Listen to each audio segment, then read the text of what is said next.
Instead, that's nice to see. So even though we haven't seen North Georgia really be able to march forward with a lot of convincing attacks, at least the back line up until now has been secure. Can't get the read on the bounce, and that's finally our first goal.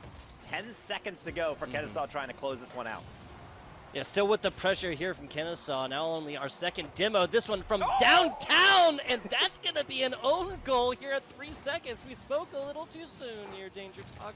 Slavip left side, little tap, not really taking away possession. Now definitely does. They're going up the double tap. Hugh Dog and North Georgia come from behind victory with the Puma symbol on the side. As we've seen many time with new rosters in the beginning of the semester, this might be the first time these players are really playing together at all. So this is really setting the tone for how you guys all click together. Kwong trying to bury one here on the near post, and he does just that. Better. Be able to pad those stats. Kwong throwing it right back in. That should be open, but it's just wide instead. Almost gets the nose down onto it. A couple members fighting, twisting, and now an open net the other way going for North Georgia. Nobody's almost hitting payload. Now is Joel. A little soft hit right there. Kind of just puts it in the breadbasket of a couple North Georgia players. That's really, really bad as this one comes all the way down from the other side. Being able to con the defense out of a clear that gets you the ultimate goal, as we will be able to enter into that 1-1. Maybe not for long as that clear gets away. Hugh Dog into Archie, and well worked from North Georgia. Safe to the side. They're feeling like heroes. They're keeping it up. Slavip into the ceiling. Sharky doesn't get it. Joel with a deflection. It's Quonk at 0. Hugh Dog in the way. Another save. North Georgia will very much so take that ball hitting the grass. Overtime somehow. Now coming up for the serve. Hugh Dog down. That's a bouncer just a little bit too high though as Sharky tries to continue the theme. Down bottom. And Archie does it here for North Georgia. Set up all day long. Now shoots in right now. The Quonk is going to win that 50. He's screaming off to the side. Bounce off some wall and now in his middle until North Georgia gets another shot at it. Watch me open for Hugh Dog, and they will make no mistake. Kwong, I gotta say, a great effort, but sometimes you need something even greater. You're seeing a player get thrown all the way across, like Joel's really just flailing, and you're thinking, okay, well, I probably have enough time to go to the corner, and then instead, it is in your net, something they're becoming quite familiar with as a feeling. There's a number. Demo does come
Hello and welcome here, everyone. We are excited to be here with some Rocket League action to kick off this awesome Monday. My name is Orbital. With me is Chixa, and we'll be your casters for the Week 3 of the ECC.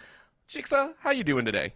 I'm doing pretty good. I'm excited to both see these universities kind of fighting for it. Mount St. Mary College, they gave us a little blurb that they're kind of new to the competitive scene. These are new rosters for them, and I think that's pretty exciting to see the continuous growth of new schools and new programs come out and compete each and every season. I think that's the best part about esports is we're always seeing it growing, and I think a lot of people echo the sentiment of, esports is collegiate. I don't know any other way to put it. Right now, though, they are going up against New York Institute of Technology. I believe NYIT will be coming out here, giving us a great show, and again, both these teams are currently sitting at 1-1 in their week record. Yeah, this is kind of the make or break point early in the season. You want these teams to kind of figure out how the roster's going, how the team's working, and get that positive outlook on the season. It's always better to be 2-1 than 1-2, of course. But I'm really excited to see kind of a New York battle. So we'll see what happens in this best of 5. Civil War coming in here as we do go ahead and get NYIT in the, I think that's yellow-orange is the best way to put it, and then of course blue coming out here for MSMC, and things are starting off quite quietly. No one going too crazy, too ham, just a general groundwork being laid out. Yeah, this is the feeler out game 1 that we normally see in competitive Rocket League. Both these teams probably haven't met before or figuring out who's kind of that person, that X factor on the roster that's going to pop off. And what's the strategy? Is it going to be demos? We just saw one there, or is it going to be something else? But pretty neutral ground in our almost first minute of gameplay, and I wouldn't be surprised. This one might be a quiet single goal game or something of that nature. It's the... I hope not. I'm always sitting here, I'm like expecting, high score games. I want that, 6-7 in total, or even on one side, go crazy, right? Go ham. And that's going to be a kicker. That's going to be Mr. Gooch to start things off, the captain of the team as well, to give us a great opener. Yeah, it's a great initial touch by Costello off that side wall that sends the pass towards middle field for Mr. Gooch to follow up, find that finish. NYIT starting off really strong, and I like to see that they're utilizing those midfield passing plays. It's going to be beneficial if they can keep working to it. MSMC, of course, trying to break in on their own on some one-on-one plays. Nobody connecting there. Maybe a transition here quick, but it is saved away. Pot shots, close opportunities, but NYIT locking down defensively. And that is something that we do need to see. Again, whether it's going to be a very defensive-heavy game from one side or not, it is the emergence of a specific style. That's, I think, what we want to see. And especially for teams that are sitting at 1-1, one of the things that can happen is either they are weaker in the offense or defense, or they haven't really honed in their exact style of play in these games. As you said, that midway point for a lot of players, it is important that they nail down their unique style to play the game and to excel at the game as well. We are seeing kind of these long-range shots on goal, nothing really too heavy just yet, but a couple bounces here and there off the wall. Costello going, hey, come on, let's get this ball under control. A little bit of a roller for MSMC to get back control. Cool pop here. Costello trying to clean up the play. MM Sports getting in the way, but Costello back on it. Kind of being that fly on the food, on the ball in this situation. Keeping their offense upfield for NYIT. That's why we've seen this ball in the blue half for so long. They keep putting on pressure, and maybe the defense will fall, but for now, that's a nice clear. Mr. Gooch occupying that midfield. Again, other ways to keep pressure upfield for NYIT, and I think it's working out in their favor. They'll eventually get more opportunities. They just need to capitalize on one, get another good pass going, and that'll be another goal for them if they're able to do just that. But MSMC, they've locked down, at least temporarily on the defensive side, understand what NYIT is bringing pressure-wise, and that's why we're in that stalemate right now. It's the, okay, we know what you're going for. Can we counter it? Can we counter it? Well, we can't really go too hard. It's, as you said, the feeling out stage. And some teams, they feel out a little bit harsher than others. They go a little bit more ham in the paint, but this one is a lot quieter. That still benefits NYIT. If this is going to be that one-goal game, as you said, it is going to sit in NYIT's favor. So if we don't see MSMC start to kick up a little bit harder, it will be game one going their way. Mr. Gooch sending it back towards their own teammate, making sure to launch it in the air. That's going to be Costello trying to get a handle on it. Dibbles saying, hey, give me a moment. Going to try and bring it in off the side. Great stop there by DJ Candy. Rolling up high in the air, right up above. Going to try and get a pinch. No, Mr. Gooch can't have it. Ooh, last back is Dibbles, able to send it off the sidewall to Costello, who tries to go down on this one. The shot just off target and high. NYIT can't capitalize off an opportunity, but they're still, of course, bringing that pressure. Ultimately, that's going to bring down all that clock time that's left, and MSMC just won't get an opportunity upfield to tie the game up if they keep bringing this offense. But a good demo there by Flixer, might just find a way to get a pass midfield. Denied, a miss will open up the backfield, and Dibbles the finish. NYIT adding a little extra touch, a little extra cushion in this game one. I mean, that was, I don't think that was planned by any stretch of the imagination, but NYIT saw a little bit of the, I want to say rush factor. They saw the opening come out as MSMC went for that goal and left their backline exposed, and now they're going to look for a third to really cap it off. NYIT very nicely done to find that goal almost for Costello. A little roller in the left bottom corner. Mr. Gooch goes ahead and seals the deal. Great cleanup by NYIT here. The double tap goes off target, but it doesn't matter because it catches the defense off guard, and the cleanup is there to finish. But I don't mind that MSMC went for that play upfield earlier. They brought the house, but the fact is they had to. They were down by 1 in this game, and time was running out. So they took the risk. It didn't work out in their favor, but they took the chance, and that's what I like to see. They're thinking about it. They're trying to adapt. They're trying to create something. But at this point in the game, it's pretty much game 1 over, but that's the great part about a series. They have game 2 to try to rebound, knowing it now what they do know about NYIT. It's the identifying markers, okay, we know that the teams both like to set up opportunities. The reason it's also very quiet is you can see those passes that you were talking about before. They're trying to make them work. They are trying to have them land as much as possible. You can see them swinging off 3, maybe to a pocket to try and set up a push back out. Relatively low shots coming out of Mount St. Mary's. Unfortunately, 0 on that range. 6 saves across the board, but man, that is, I believe, 12 coming out of New York Tech. And you can see the difference, right? New York Tech, even with 2 goals only, they were on the offense for most of it. Yeah, what I mainly like, of course, is the 3 goals they had, all 3 of those assisted. That's the main stat for me that always rings true, especially across all levels of collegiate play. When you're able to work together with your team, either cleaning up plays or getting those nice midfield passes that translate into those goals, that means you're working successfully as a team. Of course, they had a couple more demos as well. I like seeing that stat, that extra added pressure, just very much in the favor of NYIT throughout the entire game. When you're 12-0 in shot ratio, of course you're going to do better because you're getting all that pressure. MSMC now, they need to adapt by, again, finding their own sort of offensive field because you can't defend your way into a Rocket League win. You really can't, and that is scary. Now, granted, you can I want to say one time shoot your shot kind of thing. There are points where we see teams that excel in defense and you have that one offensive spike that kind of comes out of nowhere. We've seen that happen. You know, if you're 100% shot on goal ratio, it's great. You know, you only take 1 shot, you score each time, and you win that way.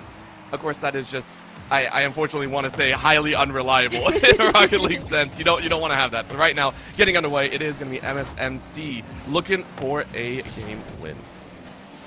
Oh no, a missed opportunity there. Just misreading in midfield. Costello looking for the double tap read off the back wall. Finds it, but the pass blocked away.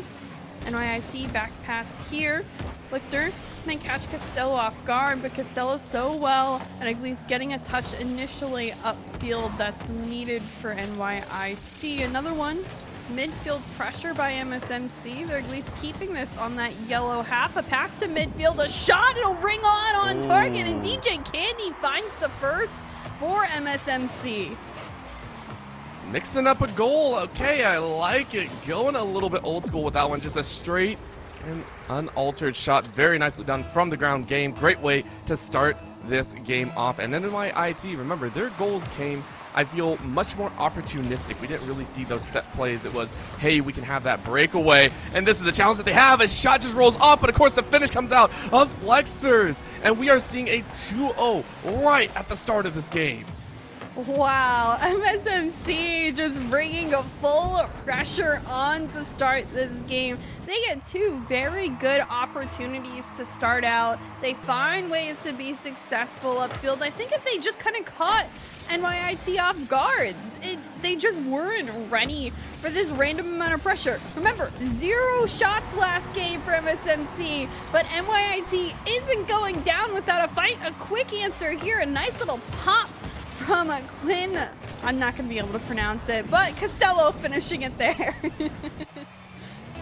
What is going on here? Chicksa, what is going on here? In the previous game, it took us, I think, 2.5 minutes before we had our first goal, and now we have 3 under a minute and a half. Are you kidding me? I love the fact that, yes, maybe it wasn't exactly their game plan to go, go ham in the first game, but we're seeing a whole different light, and I love adaptation. I love changes when it comes to these series. I want to see the full adaptations run all the way into the likes of Games 3, Games 4, Games 5, and this is giving me hope. MSMC crying out and saying Game 1 was just a warm-up.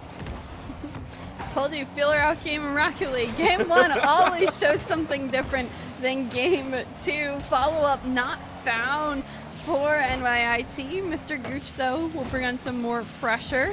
This one will be a back pass. Is Q ready? Mr. Gooch off the wall, down to Costello, and unfortunately the connection not made in midfield. NYIT really trying to hammer home those midfield passing plays, but unfortunate on the missing. That doesn't allow them to actually put a shot on target. Still then, the pressure, always a good thing when it comes to Rocket League upfield. Well, I mean, you have to have it, right? That is something that if you don't have, you're in trouble, and teams are identifying. For right now, we are reaching that halfway point. Mr. Gooch and the rest of NYIT seem to have a handle on things. It was not granted goals. It was those moments of, okay, maybe we got a little overconfident. Maybe we went for that goal line a little bit too quickly, and challenging now right out in front of MSMC's own goal. This is going to be an own roll of Costello. Literally single-handedly ties the game. He does it himself. He controls the ball right upfield, gets it just kind of off enough from the initial defender, and the second one wasn't ready. Sometimes being unpredictable is just as good as an opportunity as getting a nice pass off. Nobody was ready for Costello to make that play there, and he does it. That is 2 unanswered goals now for NYIT. They tie this game up, and now they look to gain the lead. They look to gain their dominance back after we saw that in Game 1. I mean, I don't even think their own teammates knew that was going to happen. It was a straight-up steal to goal, and I love it. And now we're going to try and see another one. Qui-Gon Din looking and hoping, but that is the second time that they have lost control of the ball. We saw it first time earlier in this moment. It was an attempt at goal and shot just high of that goal post. So for right now, it is now MSMC's chances. It's going to be a one-on-one kick to the top right left corner, and it's going to be a redirection, as that will be a great goal to have. MSMC now sitting at 3-2. I love this touch by DJ Candy. And then MM Sports, just right place, right time sort of moment. Understands that ball is coming right at him. And in order to get it past the 2 defenders, he just needs to make that touch past them. The lead goes back into Mount St. Mary College's favor. Can they hold on to it is the question. They fell after some time to NYIT scoring themselves. But they seem to be back in control. Very transitional heavy game. When we think somebody has a handle on things just like that, the other team comes back on. It's going to be an interesting minute and change remaining. We'll see who ends up coming out on top. I mean, at this point, MSMC understand that they don't have to go too crazy. Don't leave your goal line open. Send a tentative set of attackers, but don't leave your goal exposed, and you should have this one in the pocket. We're seeing multiple shots now from NYIT, and it just doesn't land. That's going to be a free ball picked up by Mr. Gooch, stolen away by Flexers, kicking it off to the left side. Hoping for an opportunity, though, and not going to have it. Qui-Gon Din bounces out a little bit of a rough and tumble game. That's going to be the corner shot. Good block out. Mr. Gooch says, no, not today. We're going to keep it close. Nice pass here to Costello on the sidewall. Tries to send it back with deflection there on Mr. Gooch's car. Will go in favor of MSMC. pop up in midfield. Flexer waiting, not the greatest touch. We'll just try to get it past Kwai, which he will do. Kwai off the sidewall, no follow-up. Flexer upfield, great game of keep away for MSMC. This one in midfield, the pinch, is it on target? It's saved away by Flexer's one possible final opportunity for NYIT if they can keep it upfield, but this one goes back into their end. A miss, a pinch, is there enough time to put that one on in? Oh. No, if there was a single second more, that might have gone in the back of the net.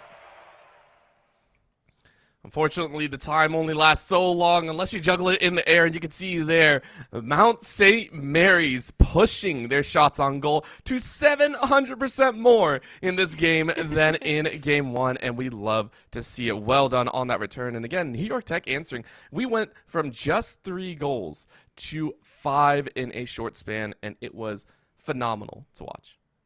I really think Mount St. Mary's kind of showed what they're able to bring to the table, why they're this one-on-one team right now. They're able to rebound. They're able to work together.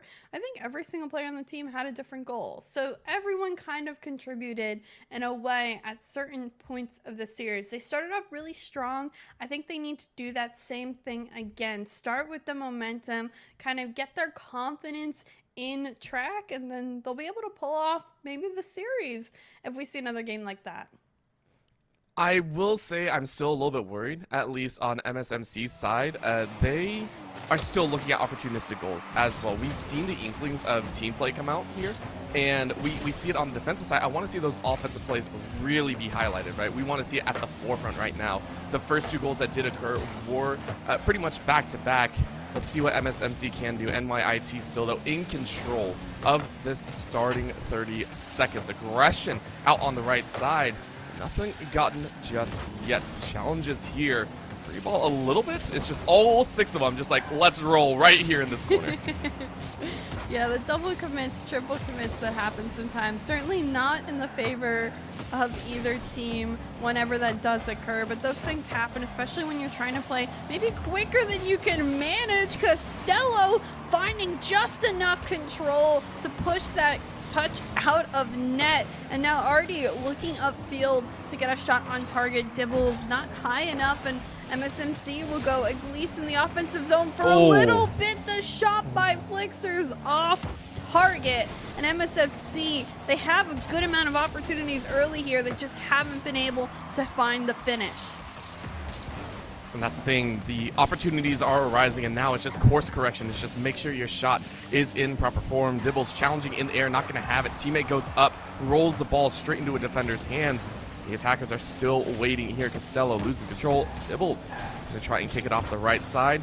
Challenges in the air once again, so every single player is now getting into the middle of this, and this is what we missed in Game 1. We saw it in Game 2, and now it is fully online here in Game number 3. A little bit of a chance, though, and Costello saw it. That was an attempt at a boot out. MSMC sent it towards the opponent. You can see it here. A little bit of a roller.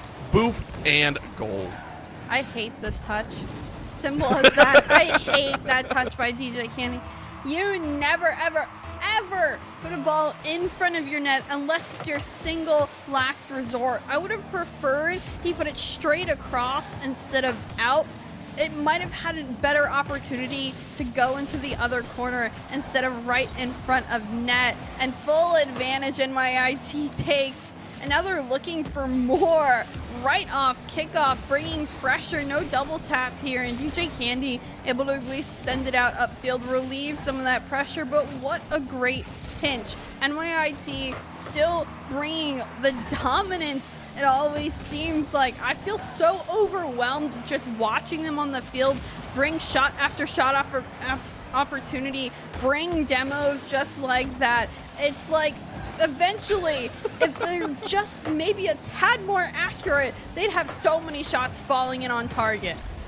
Oh, well, you know what? It's you know, the quantity over quality. Just keep kicking it towards it and you'll make it. Costello rolls it forward and gets it off the back post and says, hey, Mr. Gooch, get that goal.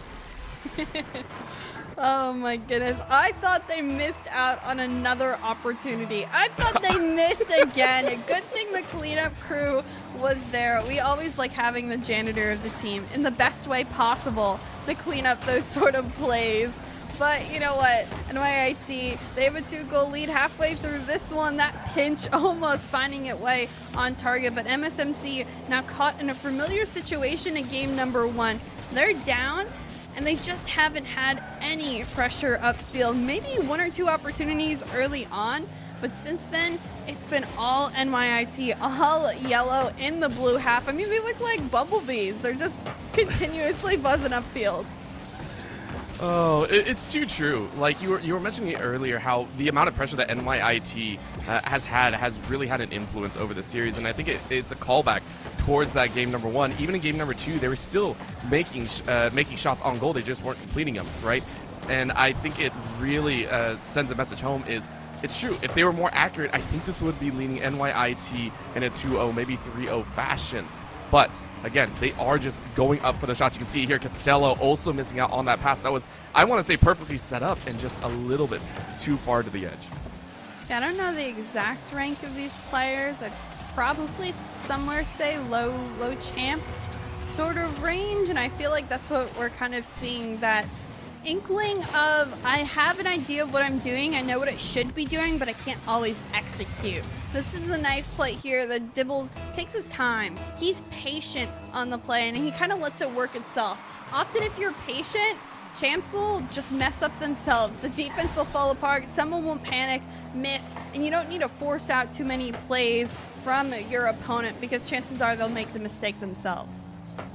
I think we're seeing that here. 3-0 right now for NYIT. They are happily sitting at a 3-goal lead with only a minute left. And I generally say you want about 20 to 30 seconds to try and get a goal down on average. MSMC now going to try and put the pressure on. The desperation, you can feel it inside of the gameplay here. Challenging here in the corner with very low boost in the pocket, by the way. MM Sports sitting on pretty much 0. A low kick there towards the corner is blocked by Flixors, and now they're going to try and run it out. DJ Candy, though, watches the ball bounces back in towards their own goal side. It's going to be picked up by NYIT. 30 seconds left. Only moments left before we head to what could be a decisive game 4. Yeah, I'm feeling pretty confident for NYIT in this one. It'll bring them up into match point territory, where I feel like they can close out this series if they're able to keep being as persistent as they are upfield. Maybe one opportunity here for Flexers. He'll send the pass down, but the shot not anywhere where it needed to be on target. Time has run out. Ball will touch the ground. NYIT secure the Game 3 win. And this one, again, heralds back to game number 1. Low shot range on Mount St. Mary's, and I am a little bit leaning towards the fact that Mount St. Mary's is a very momentum-based team. If they get a great kickoff at the start, they get an early goal, they get more confidence to go for those shots. If not, if New York Tech are able to control the early stage, it's like they just control the rest of the game. There is no room for MSMC to really wiggle in to that game. Yeah, 15 to 5 shots. 15. New York Tech just seems to get a lot of shots. Like, that is double-digit numbers, I feel like, almost every game now. And that is a very demanding number in Rocket League. Even in professional play, sometimes we get 6, 8 if you're really, really good. But that's been the game changer for them, absolutely. If they're able to keep bringing that pressure, I have all the confidence in them to finish out game number 4 and this series, because that pressure, like I said, it's just very overwhelming, very difficult to deal with if you can't transition upfield. Well, they're going to give it a shot here right now. NYIT are 1 away from taking the dub. If not, MSMC are going to push it to a game number 5. We are underway with 5 minutes on the clock. Let's see what they can do. An early ramp up here, but once again, NYIT look like they're in control, and it drops right in front. Dibbles sets the momentum in roll. Look at this massive bump by Costello on the backboard that allows that ball to drop straight in front of net. And again, it's another cleanup play. Right place, right time for Dibbles. He gets the perfect setup. What more could you want from a teamwork, from a team play? This one by MSMC. It's a good opportunity early, but quickly taken away. NYIT just showing how strong they are. A demo may allow MSMC some room, but look, already somebody coming at that ball on the NYIT side to keep that ball upfield. I mean, that's a fantastic start here, and MSMC now trying to get things under control in their own right. Dibbles is getting into a Rule 1 if you can, but nah, that ain't gonna happen here. Flixor is meeting in the middle, getting a good boot out, but can you follow up? That is the question. Chance ball right in the middle. Good block coming out here. Great save from the likes of Mr. Gooch, I believe. And now we're right back into that middle ground. It is the no man's land, if you will. No one wants to make a mistake here. Just rolls right in front, though. Mr. Gooch from defense to offense moves to a 2-0. You love quick transitions from a team, and NYIT goes completely from defense into Costello, giving a nice side wall touch midfield for Mr. Gooch to finish. Again, NYIT looking like they've been here before, and MSMC showing why they may be, of course, in really their first year of program, but they have the potential to continue to grow and get better. NYIT, I think, with the remaining time, will look to keep on this pressure. Nice pop in front of the nest. Mr. Gooch finishes another NYIT with their third early on. It's looking too good right now. It's almost deja vu, Chicksa. It's feeling like deja vu. The number of times that we have seen wins come out for NYIT here in this series have been 3-0s, and that is something that I think we might see once again. Good kick off to the left side, almost a shot on goal, if you will. Mr. Gooch looking for a chance at a fourth. Not going to happen here, but there's still 3.5 minutes to play. That's plenty more time to run up those gains. So let's see what they can do. The gains should be real. Ooh. Upfield, Dibbles steals that boost from MSMC. Costello follow up with another touch in front of net. Could be dangerous. Dibbles can only keep it there. Mr. Gooch, another follow up. Costello waiting patiently, sends this one actually on target. What an angle from the corner to give NYIT their fourth.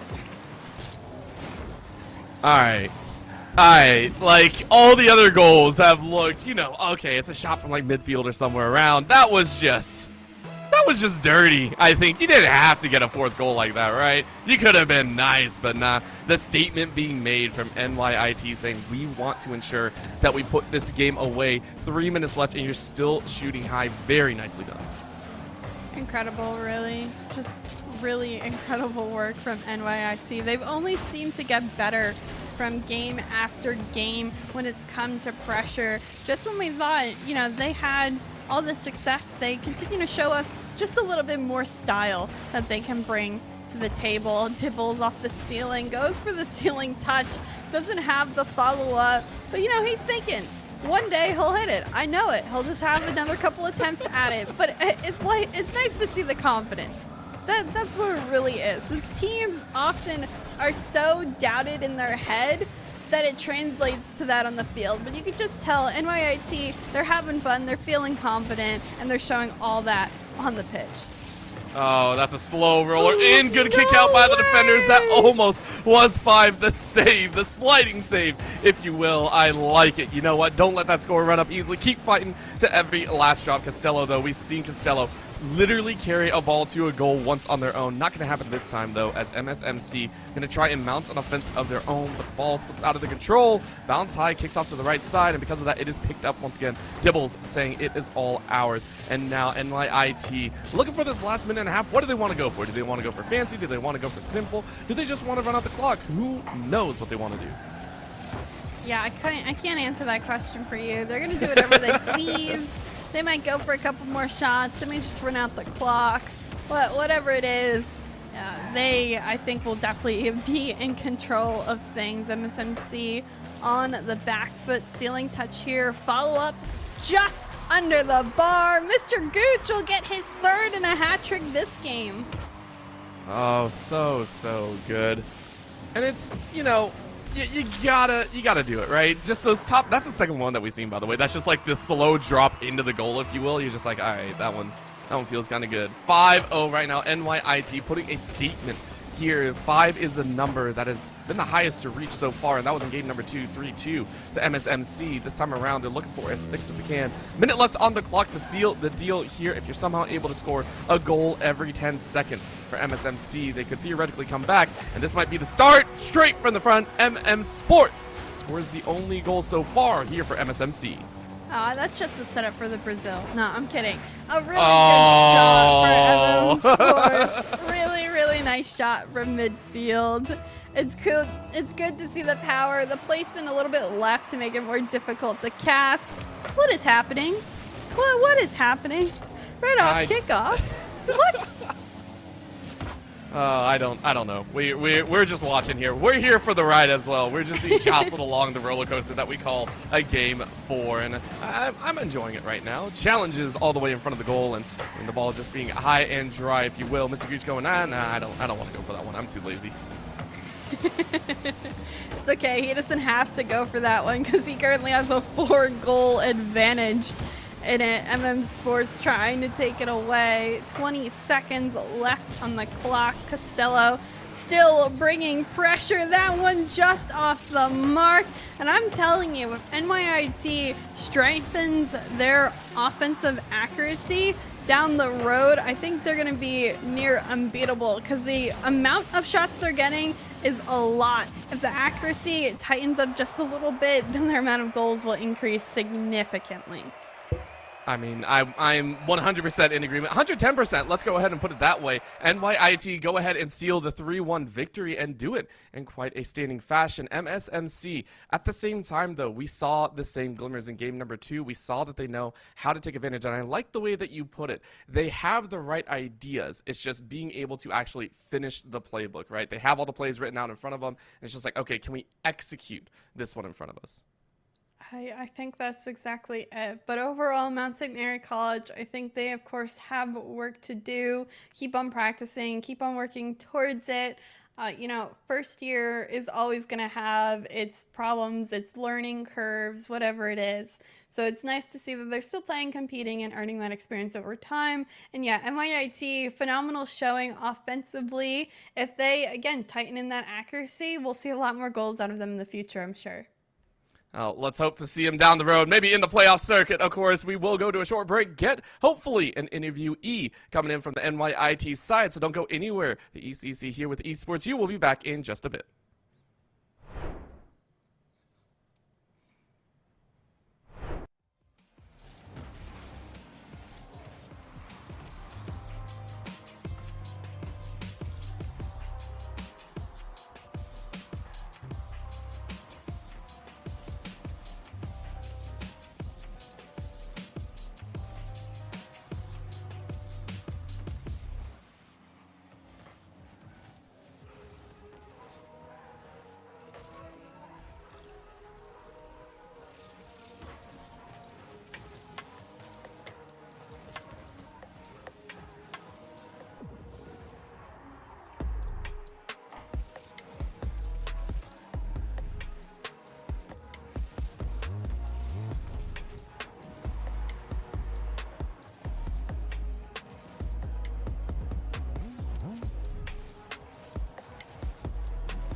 Welcome back, everyone. We are here with a lovely, lovely interview. We had an awesome series coming out with NYIT and MSMC, with NYIT taking the series 3-1. And we have a certain member coming in here. Mr. Gooch is joining us here on the desk. Mr. Gooch, how you feeling after that 3-1 victory and, enjoying the night so far?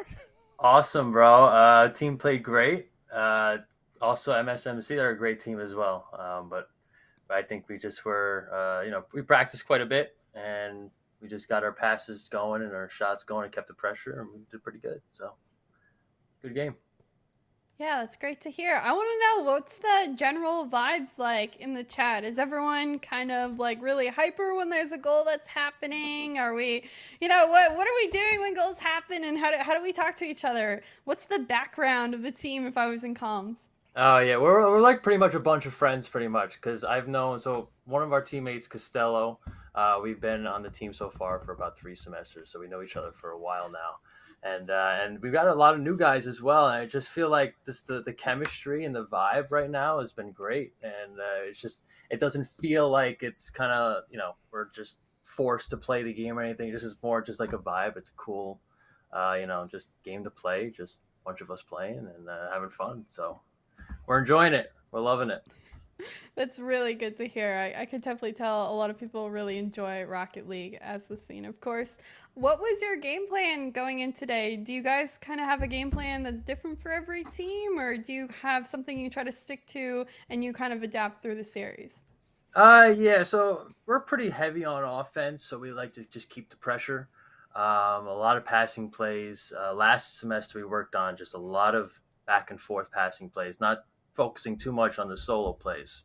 We're not the most mechanically gifted team, but we have amazing passing strategies and stuff like that. So that's where we're kind of focusing on, and just keeping the rotation clean. That's obviously for every team, defensive rotation, offense, and all that. So keeping the comms up and putting on that pressure. Well, I could definitely tell you had like 15 shots. You had a ton of different plays of field. So my last question for you is, what are your plans throughout the rest of the semester? What are you looking towards? Any teams you have your eyes on, or anything moving forward? Yeah, so next week we have, again, I think it's against Florida University. They're a pretty good team. They beat CSI Dolphins, which in the past few semesters have been like the top team. So we're looking out for Florida and see what we can do. I know they're a pretty good team, so it's going to be tough. But yeah, we're just going to continue working on the pressure. And if anything, we're going to try to get that the bumping gameplay and the demos, kind of work on practicing that. I know that's a big part of the game now is demos. So and keep trying to push that on enemy teams. But yeah, otherwise we're looking good. Thank you. Of course. With that, final question here, Mr. Gooch. Any final shout-outs that you'd like to give, any respects that you'd like to give, or any fun little moments that you'd like to give over as you are on the desk here talking to all your fans and viewers? Yeah. So shout out to my teammates, Costello, Dibs, Chop, Theo, and JD, bro. We're doing great. Let's keep it up. And also shout out to Garage as well for having us go into this tourney. It's an awesome tourney. I love ECC. We do it every semester, so we enjoy it a lot. And it's our last. Well, it's my last year and Costello's last year, so we're gonna try to make it a banger this one. We're gonna try to get to the top. But we love it. And to our next matches, good luck to the rest of the teams. Awesome. Alrighty, well, Mr. Gooch, thank you so much for the interview, and good luck with the final last semester for your last year here, of course, and hopefully it does go out with a very nice bang, if you will. Yes. Thank you. Alrighty, I think we are good to go because we are looking at a little bit more of a game later on as well. Chicksa, any final words that you'd like to give before we send it off air, at least for a little bit? No, just thanks for having me. Thanks for being a wonderful co-host, co-caster in the booth today. And of course, thanks to our production. We did a wonderful job, and I always love seeing the collegiate talent across the entire pool of schools continue to grow, change, and improve over time. Yeah, I mean, thank you very much for the kind words as well to everyone else. We have Colton right now on the production side. We love Colton. Everyone loves Colton. Right now, though, we do have at the top of the hour some more gameplay coming up. It will not be Rocket League, though. It'll actually be Super Smash Bros. Ultimate. It'll be week 4 of the ECAC between Fisher College East and Keene University. The two casters I'll be doing that one are Acoustics and Soy Sauce, and make sure you do not want to miss it at all. Please don't go anywhere. We'll be back at the top of the hour.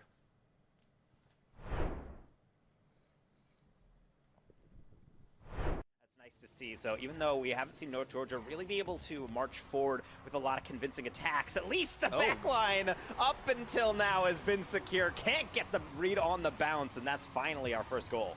10 seconds to go for Kennesaw trying to close this one out.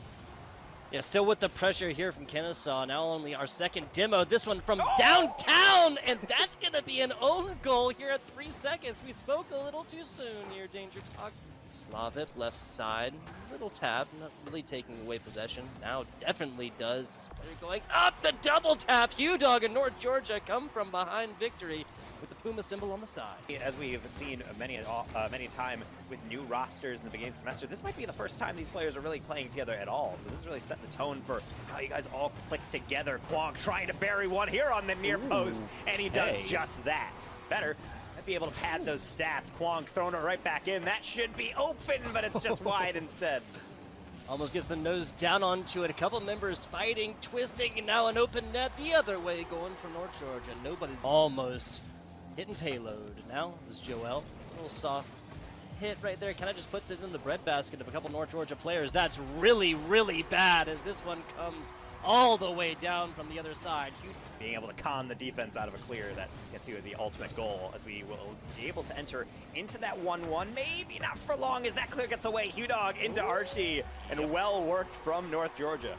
Safe to the side. They're feeling like heroes. They're keeping it up. Slavip into the ceiling. Sharky doesn't get it. Joel with a deflection. It's Quonk at 0. Hugh Dog in the way. Another save. North Georgia will very much so take that ball hitting the grass. Overtime somehow. Now coming up for the serve. Hugh Dog down. That's a bouncer just a little bit too high though as Sharky tries to continue the theme. Down bottom. And Archie does it here for North Georgia. Set up all day long. Now shoots in right now, but Quonk is going to win that 50. He's screaming off to the side. Bounce off some wall and now in his middle until North Georgia gets another shot at it. Watch me open for Hugh Dog, and they will make no mistake. Kwong, I gotta say, a great effort, but sometimes you need something even greater. You're seeing a player get thrown all the way across, like Joel's really just flailing, and you're thinking, okay, well, I probably have enough time to go to the corner, and then instead, it is in your net, something they're becoming quite familiar with as a feeling. There's a number. Demo does come through, those Hugh Dog taking down a Kennesaw State member. Back to the middle, screaming up to this one, now to the left side. All three members right here. This is a very bottled up defense, and Sharky takes a bite.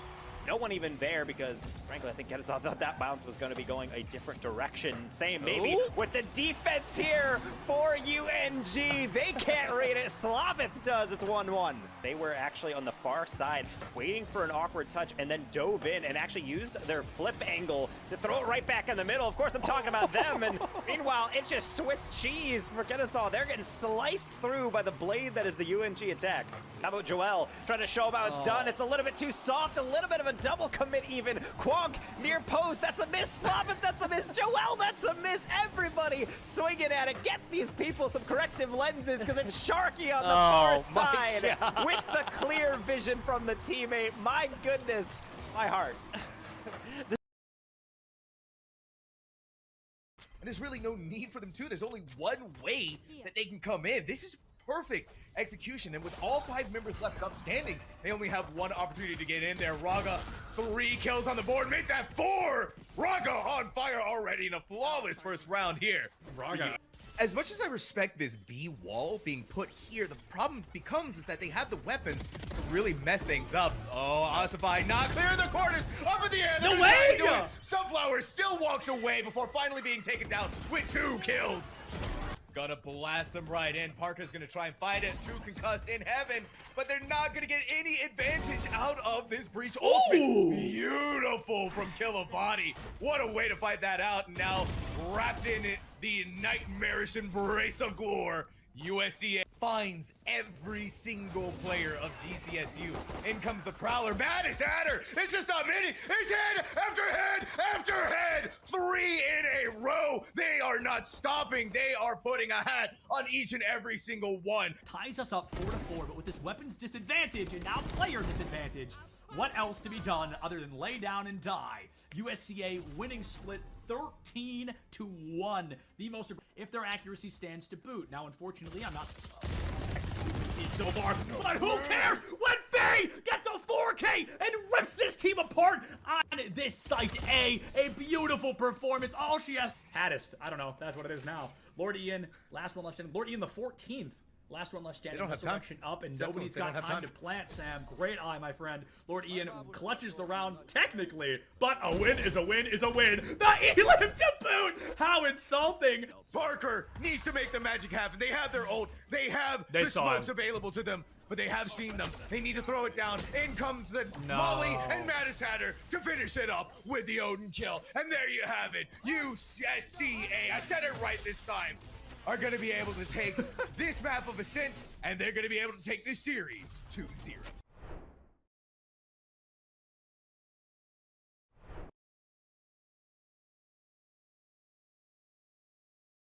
Instead, that's nice to see. So even though we haven't seen North Georgia really be able to march forward with a lot of convincing attacks, at least the backline up until now has been secure. Can't get the read on the bounce, and that's finally our first goal. 10 seconds to go for Kennesaw trying to close this one out. Yeah, still with the pressure here from Kennesaw. Now only our second demo. This one from downtown, and that's going to be an own goal here at 3 seconds. We spoke a little too soon here, Danger Talk. Slavip left side, little tap, not really taking away possession. Now definitely does. This player going up the double tap. Hugh Dog and North Georgia come from behind victory with the Puma symbol on the side. As we've seen many time with new rosters in the beginning of the semester, this might be the first time these players are really playing together at all. So this is really setting the tone for how you guys all click together. Kwong trying to bury one here on the near post, and he does just that. Better. Be able to pad those stats. Kwong throwing it right back in. That should be open, but it's just wide instead. Almost gets the nose down onto it. A couple members fighting, twisting, and now an open net the other way going for North Georgia. Nobody's almost hitting payload. Now is Joel. A little soft hit right there. Kind of just puts it in the breadbasket of a couple North Georgia players. That's really, really bad as this one comes all the way down from the other side. Being able to con the defense out of a clear that gets you the ultimate goal, as we will be able to enter into that 1-1. Maybe not for long as that clear gets away. Hugh Dog into Archie, and well worked from North Georgia. Safe to the side. They're feeling like heroes. They're keeping it up. Slavip into the ceiling. Sharky doesn't get it. Joel with a deflection. It's Quonk at 0. Hugh Dog in the way. Another save. North Georgia will very much so take that ball hitting the grass. Overtime somehow. Now coming up for the serve. Hugh Dog down. That's a bouncer just a little bit too high though as Sharky tries to continue the theme. Down bottom. And Archie does it here for North Georgia. Set up all day long. Now shoots in right now, but Quonk is going to win that 50. He's screaming off to the side. Bounce off some wall and now ends middle until North Georgia gets another shot at it. Let's be open for Hugh Dog, and they will make no mistake. Kwong, I gotta say, a great effort, but sometimes you need something even greater. You're seeing a player get thrown all the way across, like Joel's really just flailing, and you're thinking, okay, well, I probably have enough time to go to the corner, and then instead, it is in your net, something they're becoming quite familiar with as a feeling. There's a number. Demo does come through, those Hugh Dog taking down a Kennesaw State member. Back to the middle, screaming up to this one, now to the left side. All three members right here. This is a very bottled up defense, and Sharky takes a bite. No one even there because, frankly, I think Kennesaw thought that bounce was going to be going a different direction. Same maybe with the defense here for UNG. They can't read it. Slavip does. It's 1-1. They were actually on the far side waiting for an awkward touch and then dove in and actually used their flip angle to throw it right back in the middle. Of course, I'm talking about them. And meanwhile, it's just Swiss cheese for Kennesaw. They're getting sliced through by the blade that is the UNG attack. How about Joel trying to show him how it's done? It's a little bit too soft, a little bit of a double commit even. Quonk near post, that's a miss. Slavip, that's a miss. Joel, that's a miss. Everybody swinging at it. Get these people some corrective lenses because it's Sharky on the far side with the clear vision from the teammate. My goodness, my heart. Tit for tat, player for player, they're trying to make those right in the midst of the field. But even so, Florida Southern, they're being sent packing. They're having a lot of pressure here, Orbital. And let the strike on target. Texas Red, the hero of us all, says. Florida Southern, though, they've been able to carouse CVU. And now just with a slow turn, they're going to dive the box and they're going to crash it as well. That zipper ain't getting stuck. It's getting a second goal. At least for a moment, right? That's what we're going to say here. For a moment, but that's LSM. Beautiful beautiful opportunity. Backboard, they're getting a bit loosey-goosey with these possessions, but hey, Converse, they're going to try and strike quickly. A 1-2, the strike is on target. LSM finds a second. That's going to be Patrick. Steps up to the plate, and it's LSM that was still looking for Big Boost. He does find it in the corner, but they're going to be demos, and now this becomes a power play right around that near side post. A strike on target, the bouncer will go through. That's good for Zipper's second of the game, and the third for Florida Southern as they'll take game one. You got to be able to do the exact same thing here as they're playing alongside their teammates. This one's going to rock and roll all the way to the post, and it will be crashed by Saj. Nice little bit of fun fact, Saj. Their #1 fan is in fact their mom, which is always great to be able to see, but even more so, Props can mean the end of the game if they're not careful. Oh, and this one very well could be the same nice takeaway. They're going to get the second man coming up as well. Patty cake, that's your baker's man. Looking for a 1-2, though. What a cutoff. Patrick's able to get the save. Very, very well done. And now ball open, but Zipper said I have the opportunity as well. Off top rungs it goes. CVU not able to get that goal. So much pressure. They cannot just exist back here because LSM is going to dive through. Florida Southern was so just so efficient with in the first game. They were able to have these just quick offenses. Saj is going to take advantage of this. What did I say? It's so strange how quickly this game or this series can evolve. LSM came for the backboard, by the way, looking for the redirect, and that's a putback. Patty, my man Patrick got understanding a little bit more communication as well. I understand it's good sometimes. Hey, send 2 defenders, make sure your opportunity. But that's going to be another opportunistic goal. Texas over and over again. Pick it up a little bit, see what they can do. That's going to be one pass off the side. Still cut out now, an open goal here. It just simply rolls in for LSM. Zipper trying to get a little bit of a jump here in game 3. Good kick out. LSM looking for the drop down. Or Converse, and they're trying to do the same thing here. One extra read, making that angle, and it will drop in underneath. The damage is done. Patrick will be able to tackle it through. Demo is going to loosen that attack up. That's a free ball, free net, free to go. No way! The defense comes through, and then it decides to trip on their own shoes. Will you guys be able to get that big dub for Orbital? We go game 5, or does Converse close it out? Big challenge! Hey, look, Orbital, there you go. Been able to see some life from FSC. But this is the problem. Look how many extra opportunities you're getting over and over and over. Converse is trying to take a page out of that playbook because they do have that game advantage, so they can get a big aggressive. Big tackle! Texas Red, they followed alignment, and last time I tried a head spin, my mom was dropping me on the ground. That was a long time ago. Big flick, trying to power play it through, and you get the finisher by Spooky, but it was this flick that ruined them all. Some of these balls fly pretty high. Everyone's at home. You see 2 on the ground. Spooky actually being given a chance, but you just saw how quickly that one was able to knock the ball up, but that's going to be a chance back. Off the backboard, are you able to catch it? You bounce it. LSM was ready, and that's another kick to the corner. Saj was ready. Let's check it out. You know, we're spinning that final track on the disc, right? The final track is there, and that might be a roller to kick things off. No one's there to catch it, and LSM, you can see there, another check out of the air, ensuring that the ball does not go too far. Now a chance, rolls it high off the backboard. Spooky was ready, and Spooky gets it. To be able to at least have half that time remaining. Converse, they're posting up. Great defense, but it's got to be an even bigger offense. Saj take just seconds remaining off of the sidewall. They have 1 extra possession, but FSC is under fire, duress, and stress. CVU trying to take down the kings of the court. Here for Peach Belt Conference. That's a strike on target. And Spooky! Exclamation point.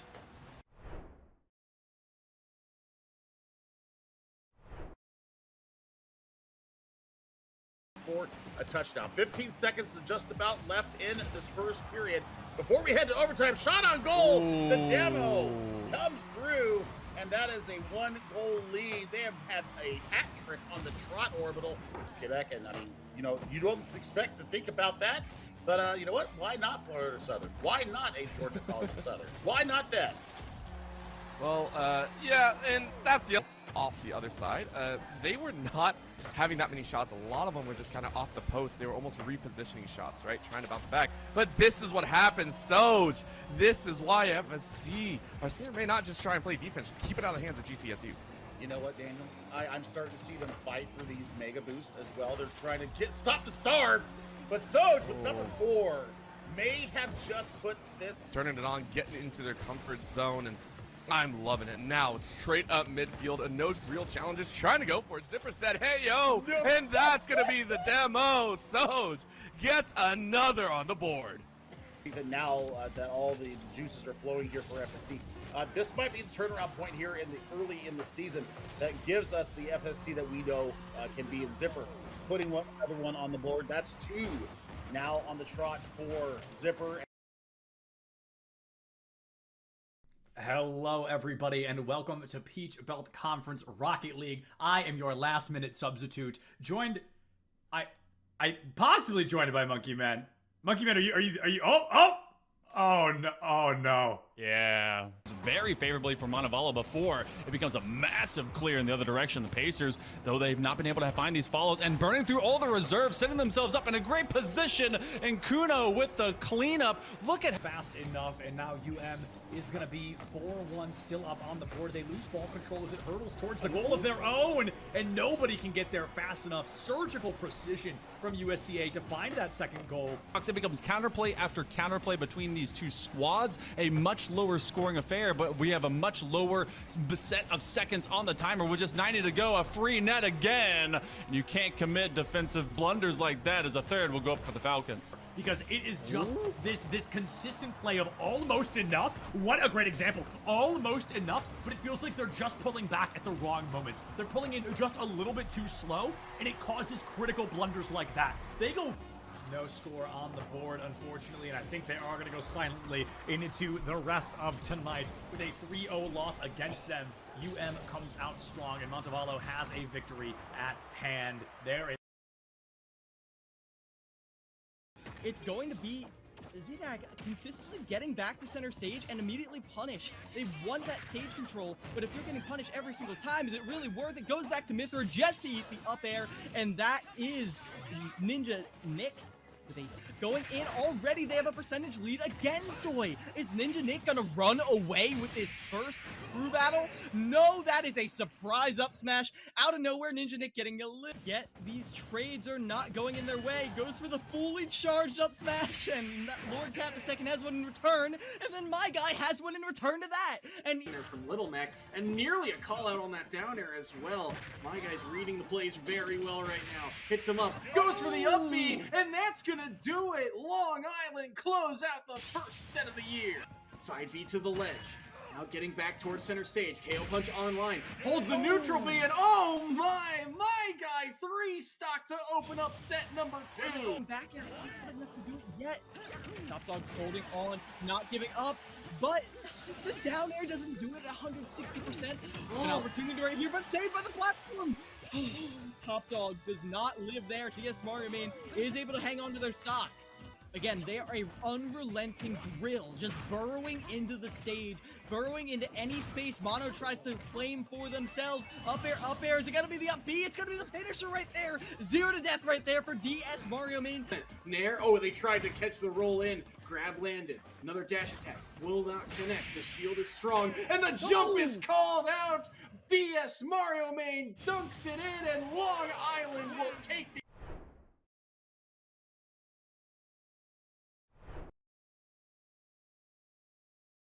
Still looking for it. A little bit of damage being dealt. Will be able to deal with that raise early. Skunky Gamer finds entry onto site.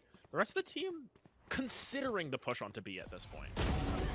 Oh, and if Gunky gets this kill, that is going to be tough to retake. Position gained, and shots connected. Despite the low HP, one collapser hearing the Killjoy coming. This is going to be a tough one. In fact, it's over. C-Site is all for the taking here. Multiple members behind here. It's a big swing coming through from Gunky Gamer. OT Freeze is good for one with the operator up above. Oh my goodness, manages to land a no-scope there, but Han Solo Burger pretty good with the rifle as well. Lung Collapse are pretty good with the rifle on the opposite side. OT Freeze will pick another one up, actually. Clutches it all out as for the job there. Wheaton's not going to check. Uh-oh. How long does Lung Collapser wait? That long is the answer! Turns on a dime, and another, the spike getting planted by Mia, but she's all alone. No! Yeah, now Han Solo Burger gonna have to do some craziness. Trying to isolate duels, gonna hit the first and even gets away. Seekers can go out, that's gonna make things a little tougher. Shots continuing to go through, and Han Solo Burger, he's isolated another one. 1v4, absolutely possible. The guiding light gets the confirmation, and Wheaton shooting left and right will have the read, but Han Solo Burger is the... Doc gets 3 of them in mail, and now so many angles to cover, but yet it doesn't seem to be the right place, the right time for Buffalo State and Tiffin. Han Solo Burger cleans it up. There you go. There you go. Wrap it up, Tiffin. Take the series 2-0.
Hello and welcome everyone. We are here ready for some Super Smash Bros. Ultimate action. Once again, my name is Orbital. You saw me earlier on the broadcast, but we have a new face joining us here today. It is Soy. Soy will be giving us the rundown here as we get into 2 extremely dominant teams. And when I say that, there is no, over performance or whatever you want to say. These are 2 teams that will dominate in this match one way or another.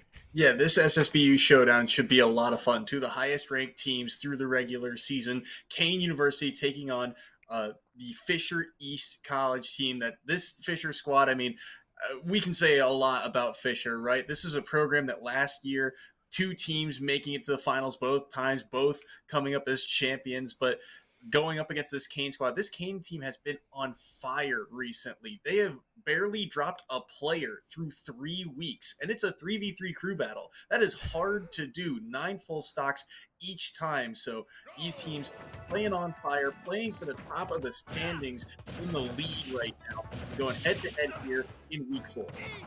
And we're already there. Talon City joining us in the, or Smashville, I'm sorry. My brain does not want to work right now. We are enjoying a quick start here. We will get the name of the other player here on screen as well, just for your viewing. But, of course, it is Ike versus our lovely feathered friend. And already it is going to be Jerry running up that tally. Yeah, so far, Jerry on this Ike has been very good so far this year. But right now, holding the lead just barely, but Pitt is not going to make it any easier for them. That projectile and the combo game, Pitt just got barely enough mobility to stay outside that Ike range. But the thing about Ike, game plan, right? You land that neutral air, and all of a sudden, the combo, the damage, it can all come online very quickly. You land that neutral air, and it's basically into imagination. And if you use that down B, you're going to get punished for it. The back air nearly killed. Pitt's only at 100% here, but able to battle their way out of the corner. I mean, Pitt at 100 is like any other character at 120. You can see it there. Jerry just smacks him off the edge. First stock over to Jerry with only 62% on that stock. Already running up the second here. 30 and counting. It's no use. Has to be very, very careful here if they want to preserve their stock kind of situation. Good roll behind there. You can see Jerry's playing smart here. He's trying to cover a lot of high options, just making sure that It's No Use uses a lot of, more caution in their recovery. Anything kind of lazy is going to get called out here by Jerry. And here they get a down air too, and it's the outside hitbox, and that's going to kill off the side. And all of a sudden, it's a 3-1 lead for Jerry. I love how you called it out. Any lazy options will be punished. Well, that was one of them, right? You tried to coast your way into the ledge. We're not able to grab it. And now It's No Use is sitting on their final stock. Not only that, it's running up ever higher. This could be a very simple series, and it is. That's going to game Jerry at 78%. Takes it without dropping a single stock. I say Boy, Fisher said, Kane, you think you're playing hot? Boy, just you wait. Jerry coming out on fire in that opening game. A 3-stock against It's No Use's Pit. And that is not an easy matchup. I mean, it's not one-sided or anything, but Pit's a character that can really make you work for stocks. And Jerry just exploded that matchup. Just connecting on every single little hit, and you're absolutely right? Anything lazy was getting called out, but also the timing of things around the ledge. It's No Use could do very minimal work to just recover in the first place. When they were off stage, think of the side B attempt gets immediately down tilted. Jerry using that sword, that extended hitbox to catch and scoop him up into a second hit. So not only catching the mistakes, but also getting the most out of them. It's painful, to say the least, for a team like Kane that we weren't able to really point it out. I believe that is the first time that their opener has lost in that fashion specifically. This is, we said it was going to be a good matchup. It's also a very swing matchup. One team can come out and it's just a completely dominating fashion. It can ruin the mental as well. I'm not going to lie. I played in some of these, types of games. Maybe not at this level, right? Don't get me wrong. There's a reason I'm casting. But it's the mental fortitude game of your opener just got 3-0'd.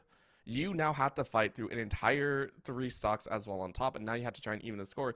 It is mentally taxing in that regard as well.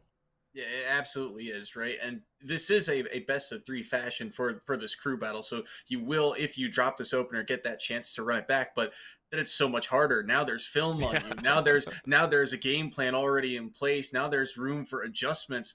It's hard, especially against a program like Fisher, where there's so many eyes watching the game. I mean, Fisher's a program where they've got at least like 5-ish players, I think, per roster. So to have that varying of play style and just a number of eyes helps in terms of just being able to point out tendencies and things of that nature. So it's a long way back here for Kane, but certainly workable. And I think they're going to try and cut into that lead now with the Bayonetta. And if it's the name I'm thinking of, this Bayonetta has been one of the reasons Kane has been so hot.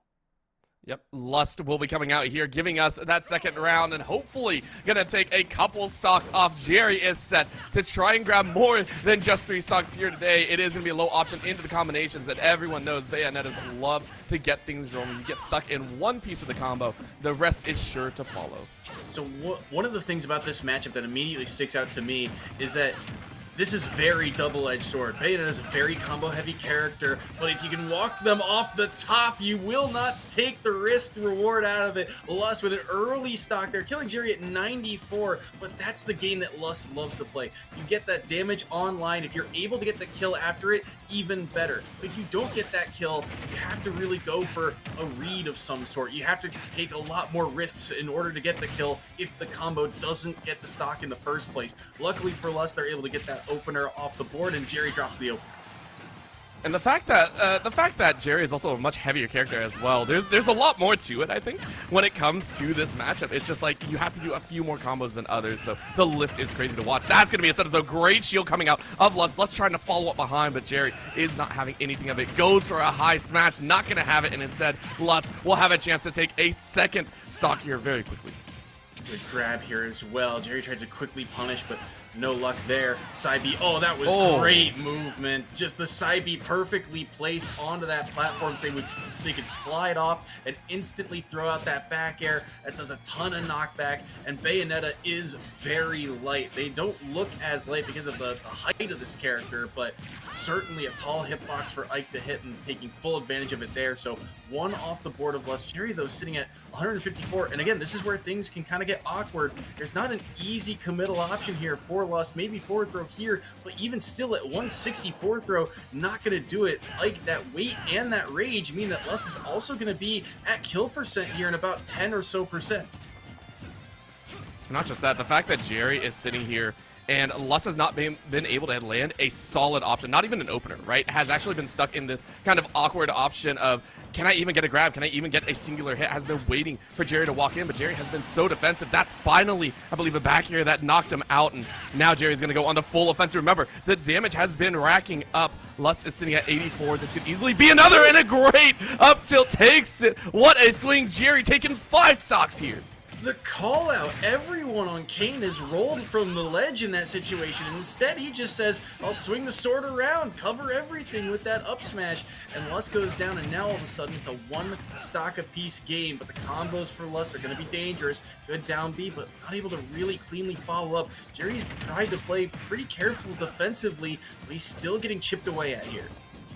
I mean, listen, I don't care what anyone says. Even if Jerry's getting chipped out here, you taking 5 stocks. You've done your job as the opener, right? But you're about to take another. Remember, this is just 3v3. If you take another set, that's 2 out of 3 done. That's going to be a down hit. Lust trying to finish this one off 96 as Jerry goes flying across the stage. 77 on this Bayonetta. A single hit could do it. That's going to be a spiral into a combination. Can you kick it off the side? No. The fall through is not there. A side B, though, opens up some space. Jerry is looking 132 and counting. Keeps to the ledge. Are you going to roll through? No. Stay on the edge. Another side B to get clearance back into the neutral game. Blocking some kicks. And the up smash finishes it. Jerry, the absolute legend, takes 6.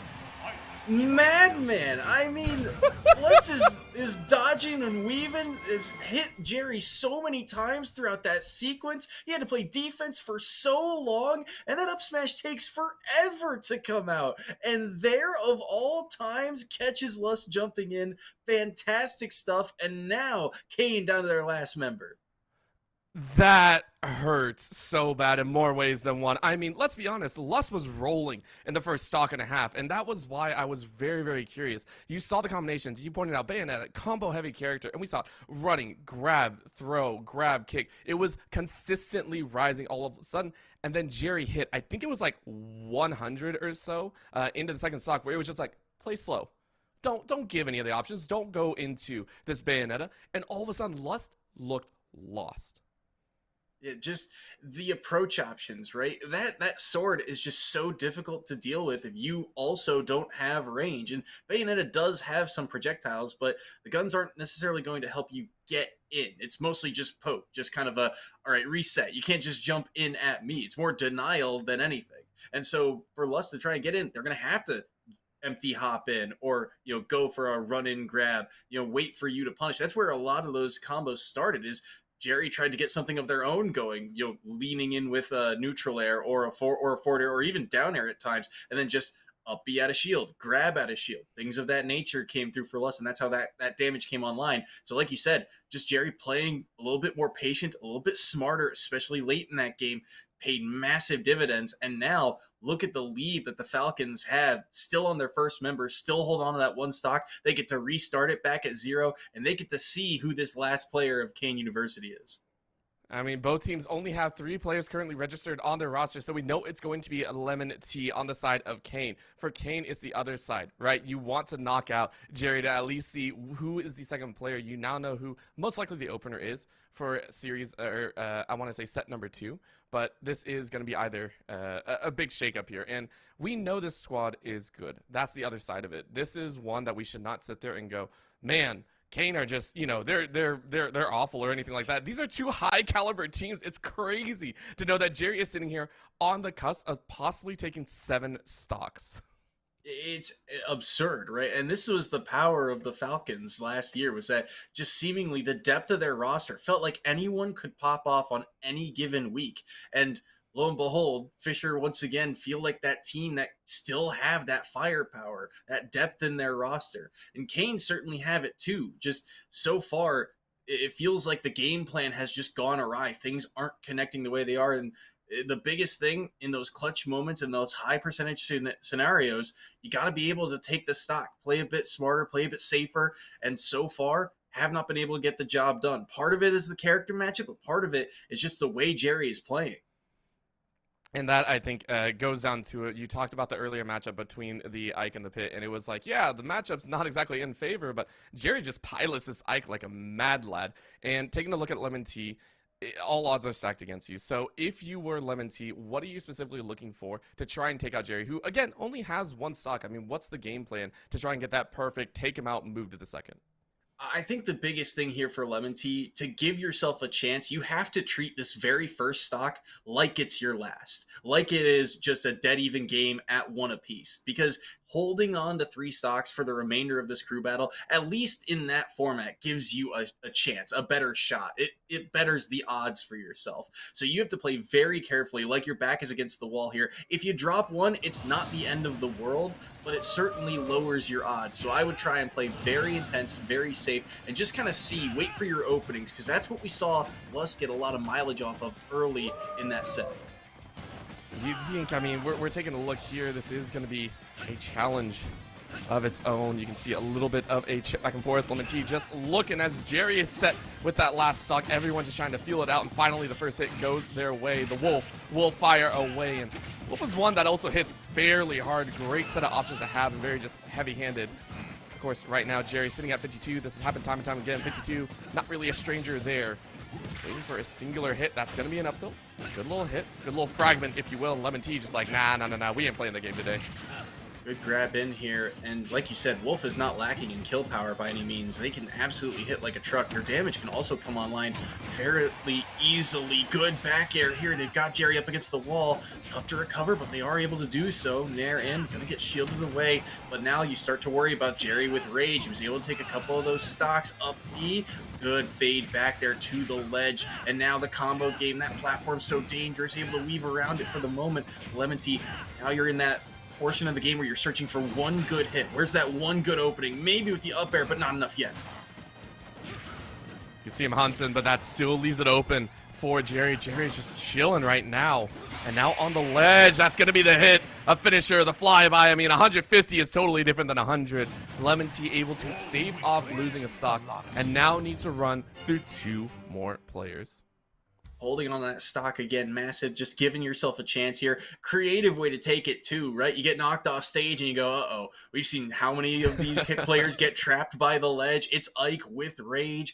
Wolf is, I mean, certainly a little bit heavier, but not the heaviest, right? Still kind of middle of the pack-ish. And so to be able to take that stock by, leaning off the ledge and then immediately side being over, I mean, that side B, it's pretty hard to react to, right? It's a blink essentially, right? And so you have to really kind of see it coming, and those angles can be hard, especially since Wolf also can use up B just to recover instead, which is another hitbox you have to worry about. But Lemon T there getting creative, taking that first stock off the board, and that at least gives yourself a shot here further down the line.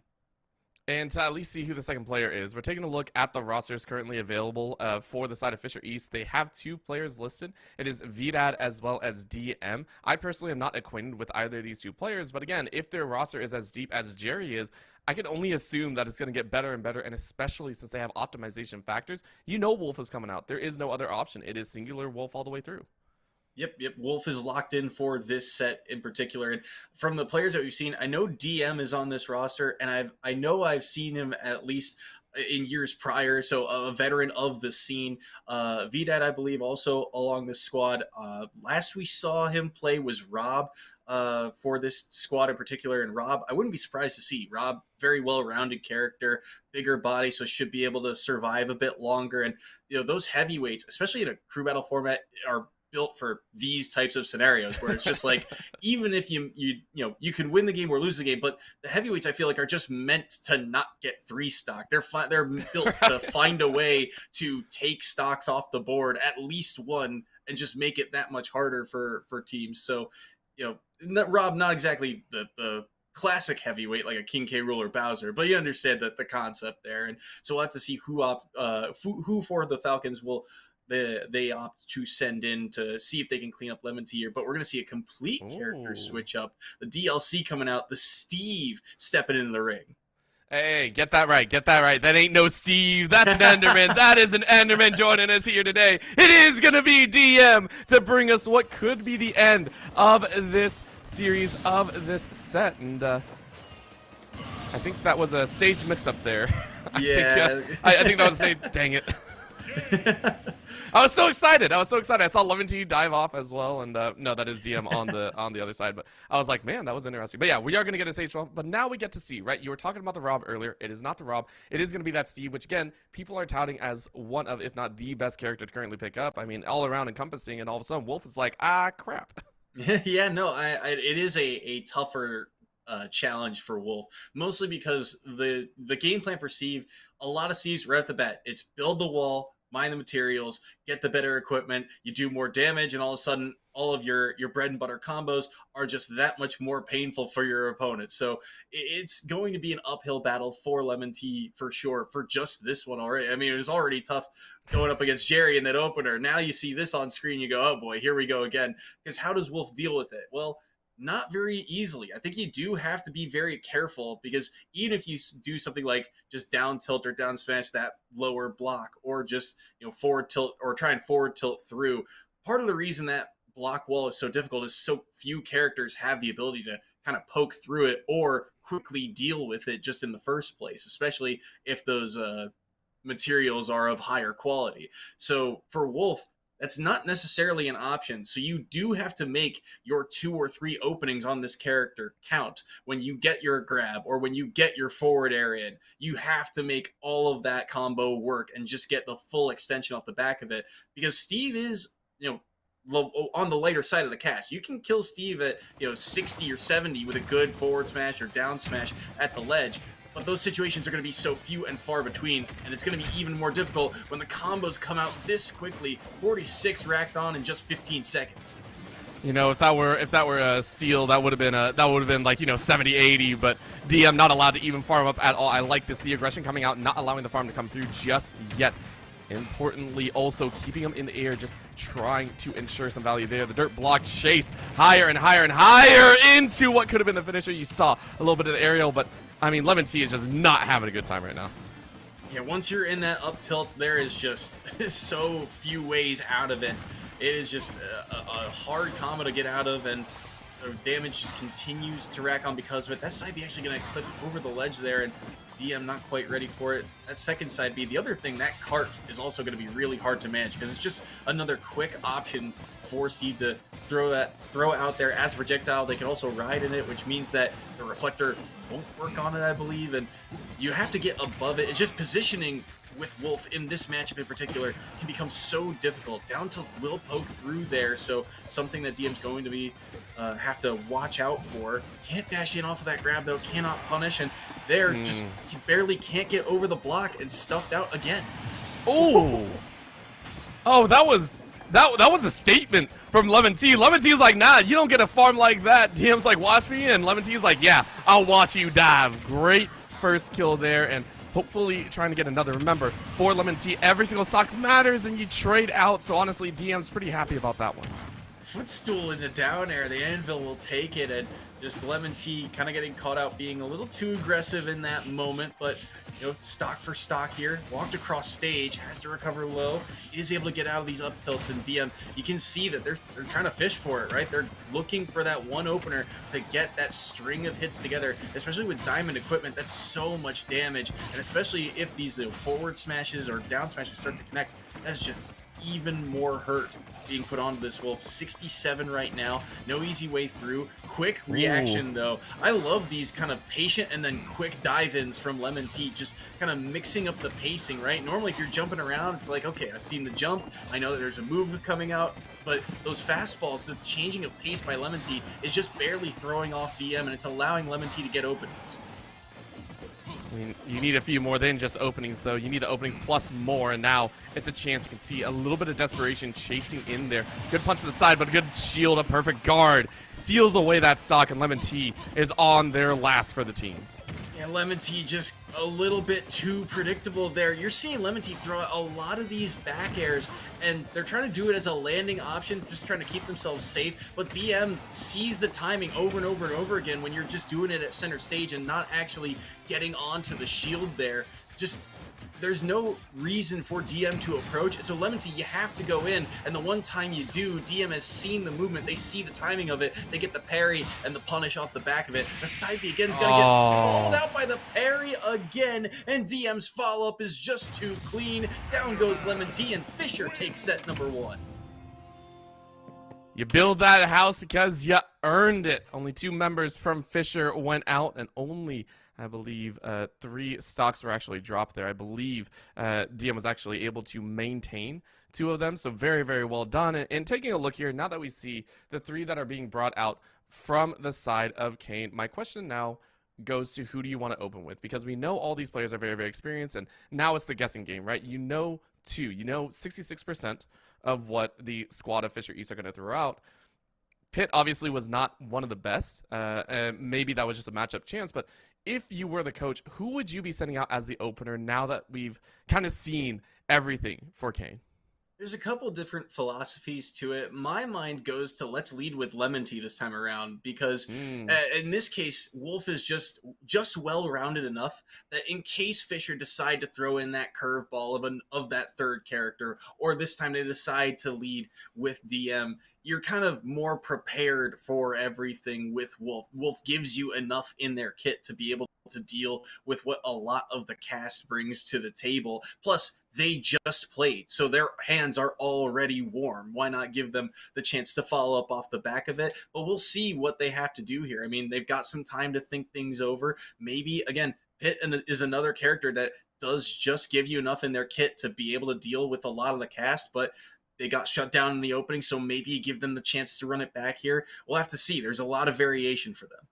I'm excited to say the least. I mean, we are waiting for them. I think we could just sit here and talk for a little bit because I'm enjoying this. I mean, I'm learning so much. Taking a look at Fisher East, we've seen 2 of their 3 members. Do you open with Ike once again? Do you open once again with Jerry? Or in your preference, I mean, you've seen the 3 that come out. Do you send the rando? Do you send possibly, as you said, the Rob come out here? Or do you send maybe even, once again, that Steve? My old adage is if it ain't broke, don't fix it, right? So Jerry, I think is always a safe lead here, even on the Ike, which does have some kind of pendulum-esque matchups at times, but Jerry kind of showed their resilience in those matchups as well. They've, got the experience behind them, and you can tell that they are kind of playing hot at the moment. You don't land those side Bs, fall off the platforms when in recovery by mistake. You have to know that timing, and you have to have it down pat to play online in this format too. So good stuff to Jerry, the way that they were playing. You could also say, hey, we've got a set to play with here. Let's get some players who maybe don't have as much time in the spotlight on the stage here. So maybe you do lead with VDED and kind of take the formula that I was saying for Kane University of let's lead with a character that just kind of is good and well-rounded. Maybe VDED comes in here on that Rob, and Rob has a lot of good tools. They've got numerous projectiles. They're a bigger body that they can survive. They also have a solid combo game to work with. So there's a couple different philosophies to it, and I wouldn't be surprised to see Fisher also shift, even though they won the first set. Yeah, and I think we'll start with the former as well, because there's so many question breakdowns, because there's so many things that could change up here. Remember, Kane is another squad that quite literally did not drop a player in some of their previous series. They were that good. So if you were to take a look now, deep dive, if we'll take a few moments, and talk about that Jerry versus It's No Use once again, where did things go wrong, you think, for that Pitt versus Ike matchup? Where did It's No Use struggle, and what needs to change if they do send those 2 starters out once again? So part of the problem is in the Pitt versus Ike matchup that Pitt can get a very solid combo game going, but they are outranged by Ike. And with Jerry's defense, it was just the spacing overall from him was better. That ability to weave the sword around and just not only that, but also capitalize so much more, right? Putting yourself in a bad spot in order, the risk reward, I guess, is where things started to go wrong. You try to get in with a, landing forward air, or you try to go in and get a grab. Those are 2 good options, but if Ike is already jumping by the time you get in, you know that Ike is going to be swinging that sword in your direction, the nair, the forward air. Something is going to be keeping you out of the way. And it's something that all sorties, or that is kind of the matchup with all sorties, right? A lot of the sorties, the game plan is pretty simple. They're just going to wall you out, poke you away, just play the keep away game. But Ike can get so much more off the back of it because if you land that neutral air, you know immediately it's going to get followed up into an up air. And if there's a platform there, you're going to get hit a 3rd time. And Ike hits like a truck, kind of like how Wolf does, right? You only need 2 or 3 hits for you to be all of a sudden that early kill percentage. So you just have to be a bit more careful. You can't be as loose against a character like Ike. You've got to be a bit tighter with your spacing, and you got to think about those approach options a little bit more. I think I would have liked to see from It's No Use a little bit more arrows, make Ike come to you, because Ike is a slower character because of that sword's a heavy sword, right? So just play the speed game. Pit's a little bit faster on the ground, and you've got multiple jumps. You can afford to play a little bit of that keep away, and if you're holding the lead, making a slow character come to you makes the matchup that much harder. I think you hit every single nail on the head, and I think that for Kane, they're saying, well, we can't change it that quickly. We're actually seeing a different starter come out here. It is JP. JP is not actually, I don't think we saw him fully listed. I mean, we saw Lust, Lemon Tea, and It's No Use, so this is also a fresh player as well. What do you think of this one? You know, the wild card curveball is also a fun strategy to throw in, right? I think, you know, why not, right? You're up against one of the cream of the crop here in this SSBU scene. Fisher College are just such a solid program. So why not give, you know, some of these fresher faces a chance to shine, you know, out of the frying pan into the fire? Because, you know, Kane's got a lot of talent, like we've mentioned. 3-0 this season. They took down Indiana Tech, Sacred Heart, SUNY Poly Wildcats. Those are no slouches. And this is a squad that I think has some high expectations on themselves. They won their opening round of the playoffs last year, but fell in the second round. So they're a squad that I think believes that they can make these deep playoff runs, but they've just got to be able to string it all together on these weeks. And the scary part as well is, again, it's not a 4v4, it's a 3v3, so you really also have to select your players accordingly. Not every team is going to allow you to have kind of the swap outs and, you know, lose a series here or there, or lose a set, I should say. So not just that, having a deep roster I think is very, very good, but at the same time, sometimes you get into that one-dimensional setting as well. It's a situation of one player can do one thing, and you don't have good all-arounders. So I'm excited to see what JP can put out. We are going, I believe, to Pokemon Stadium 2 is the selection here. We are just waiting on one of the players to get in. For DM, though, this is going to be a big, or I wouldn't say a big test. We've seen DM. DM did extremely well, but in this current situation, you are flying blind once again. If you do run the Steve again, you said it was a great opener. What is the challenge with NEC? Because we gotta be honest. Steve has some things going on. Is there anything that you have to be worried about as a Steve player flying blind right now? Steve does not like poke from what I've seen in the past. And the way that DM plays in particular, I feel like it's a lot of those kind of surprise options, those wild card options, right? Think of when we saw them just play moments ago, that immediate side B over the block, right? That's just kind of an out of nowhere option. That side B is very committal. If it misses or if it hits shield, Wolf is going to be falling to the ground and they have to land. That's a long time for you to be able to turn around and punish it. So things like that quick kind of reaction or something with poke could be very dangerous and could, certainly make DM work a bit harder for it. The problem is DM looks really clean in terms of the bread and butter combos of just being able to not only, because we saw two different types of combos, right? That's part of what makes this character so dangerous. Not only can they combo you vertically, but also horizontally. We saw that Wolf get walked across the stage and get carried up off the top of the stage by, following up with that, not only building the block off of the ground, but also leading up into that up smash, the lava block off the top. So they have the bread and butter right now, and that is going to make any matchup difficult because it means that you can get those quick turnarounds and quick conversions off of seemingly anything. So JP's got to be very careful about how they approach the timing, the positioning in particular. But we did see DM get caught out by those quick, unpredictable options. Doesn't mean you should do them very frequently, but it is those wrinkles, those curveballs that you really have to look forward to. And that's why throwing in a curveball like JP might just be the answer Keen's looking for, but it's still going to be tough because how do they deal with the wall? How do they deal with the pacing? How do they deal with playing at high percents? Well, there was another curveball thrown straight at JP. Right now, I am getting word that we are having some small technical difficulties, so we may or may not get JP at the start here. It sounds like we're actually going to bring back Jerry. I think because we are having a couple situations, so I think DM is actually hopping out here, so we will have a start with Jerry back in. So all that information that we talked about, throw it out the window. We don't care. It's all good. We're good. We're leaving towards another stage. We're doing whatever, but it is understandable going back to it. Same thing with Steve, which I'm sure we'll see DM later in this series. The Ike coming out as an opener, a lot more punishable if this is true over the Steve, I think.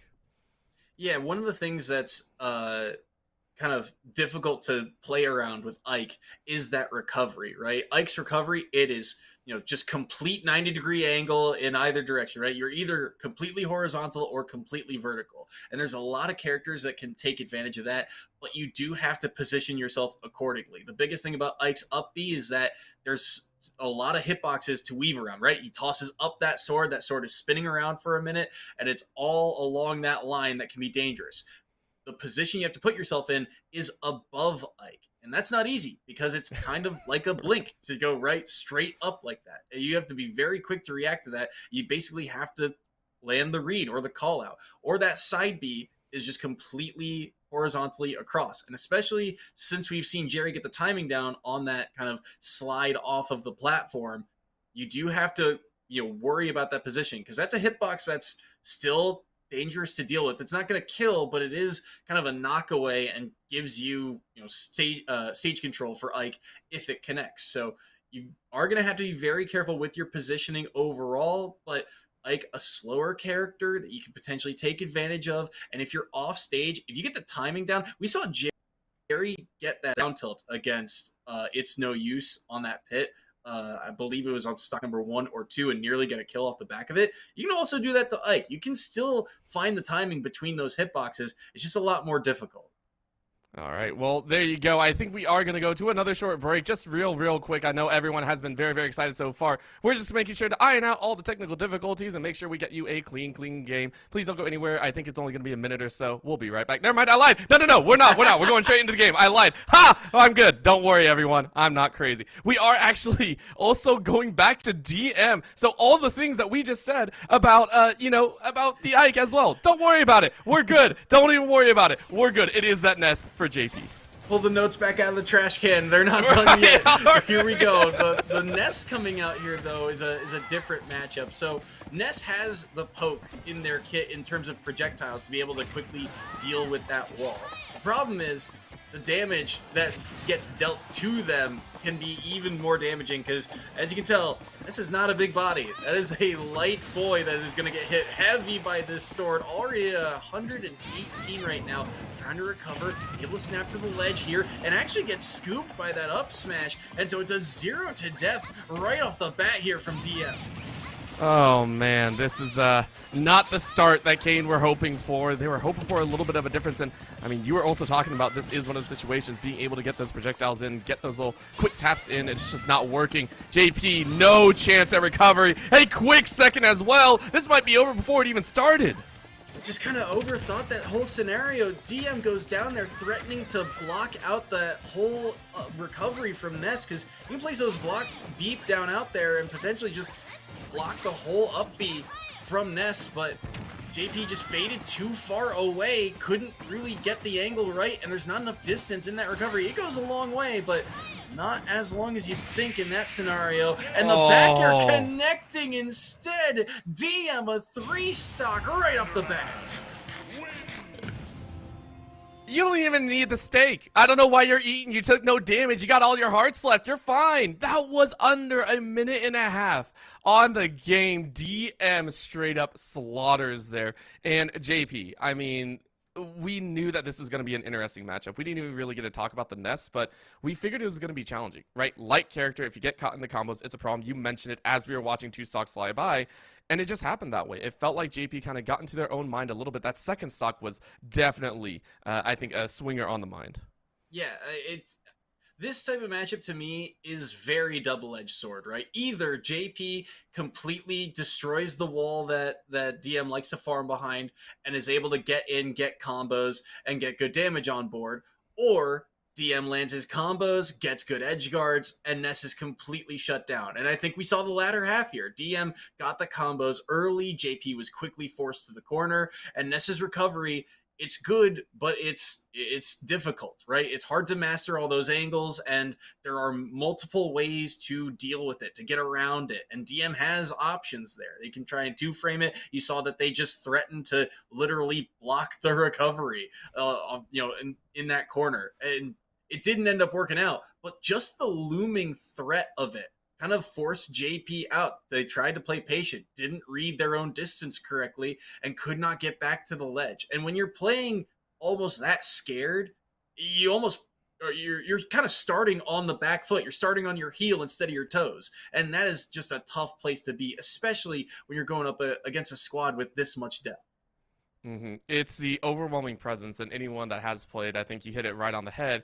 Once you get into your own mind, you're lost. Like, everyone knows when you go out onto the battlefield or onto the field, you need to have your head in the right space. You need to have confidence in your own skill no matter who you go up against, or else you will falter. That half second of indecision, that half second of, man, I should have done one thing or the other, it will destroy you in these moments. And unfortunately, JP is out. Now, granted, Kane, even if they lose this whole series here, they have played more to play. They are sitting at 3-0, meaning that a single loss will not take them out. However, they won't be dominating this side of the field, and I think that's what they're really playing for. At this point, it's a point of pride. You don't want to get knocked out 0-2 after going 2-0 in multiple series. You don't want to be that team there. So taking a look at the rest of the roster, I know JP was in. Who would you want to send out now? Because, I mean, the Wolf before looked a little bit risque for Lemon T. Who would you want to send against this, Steve?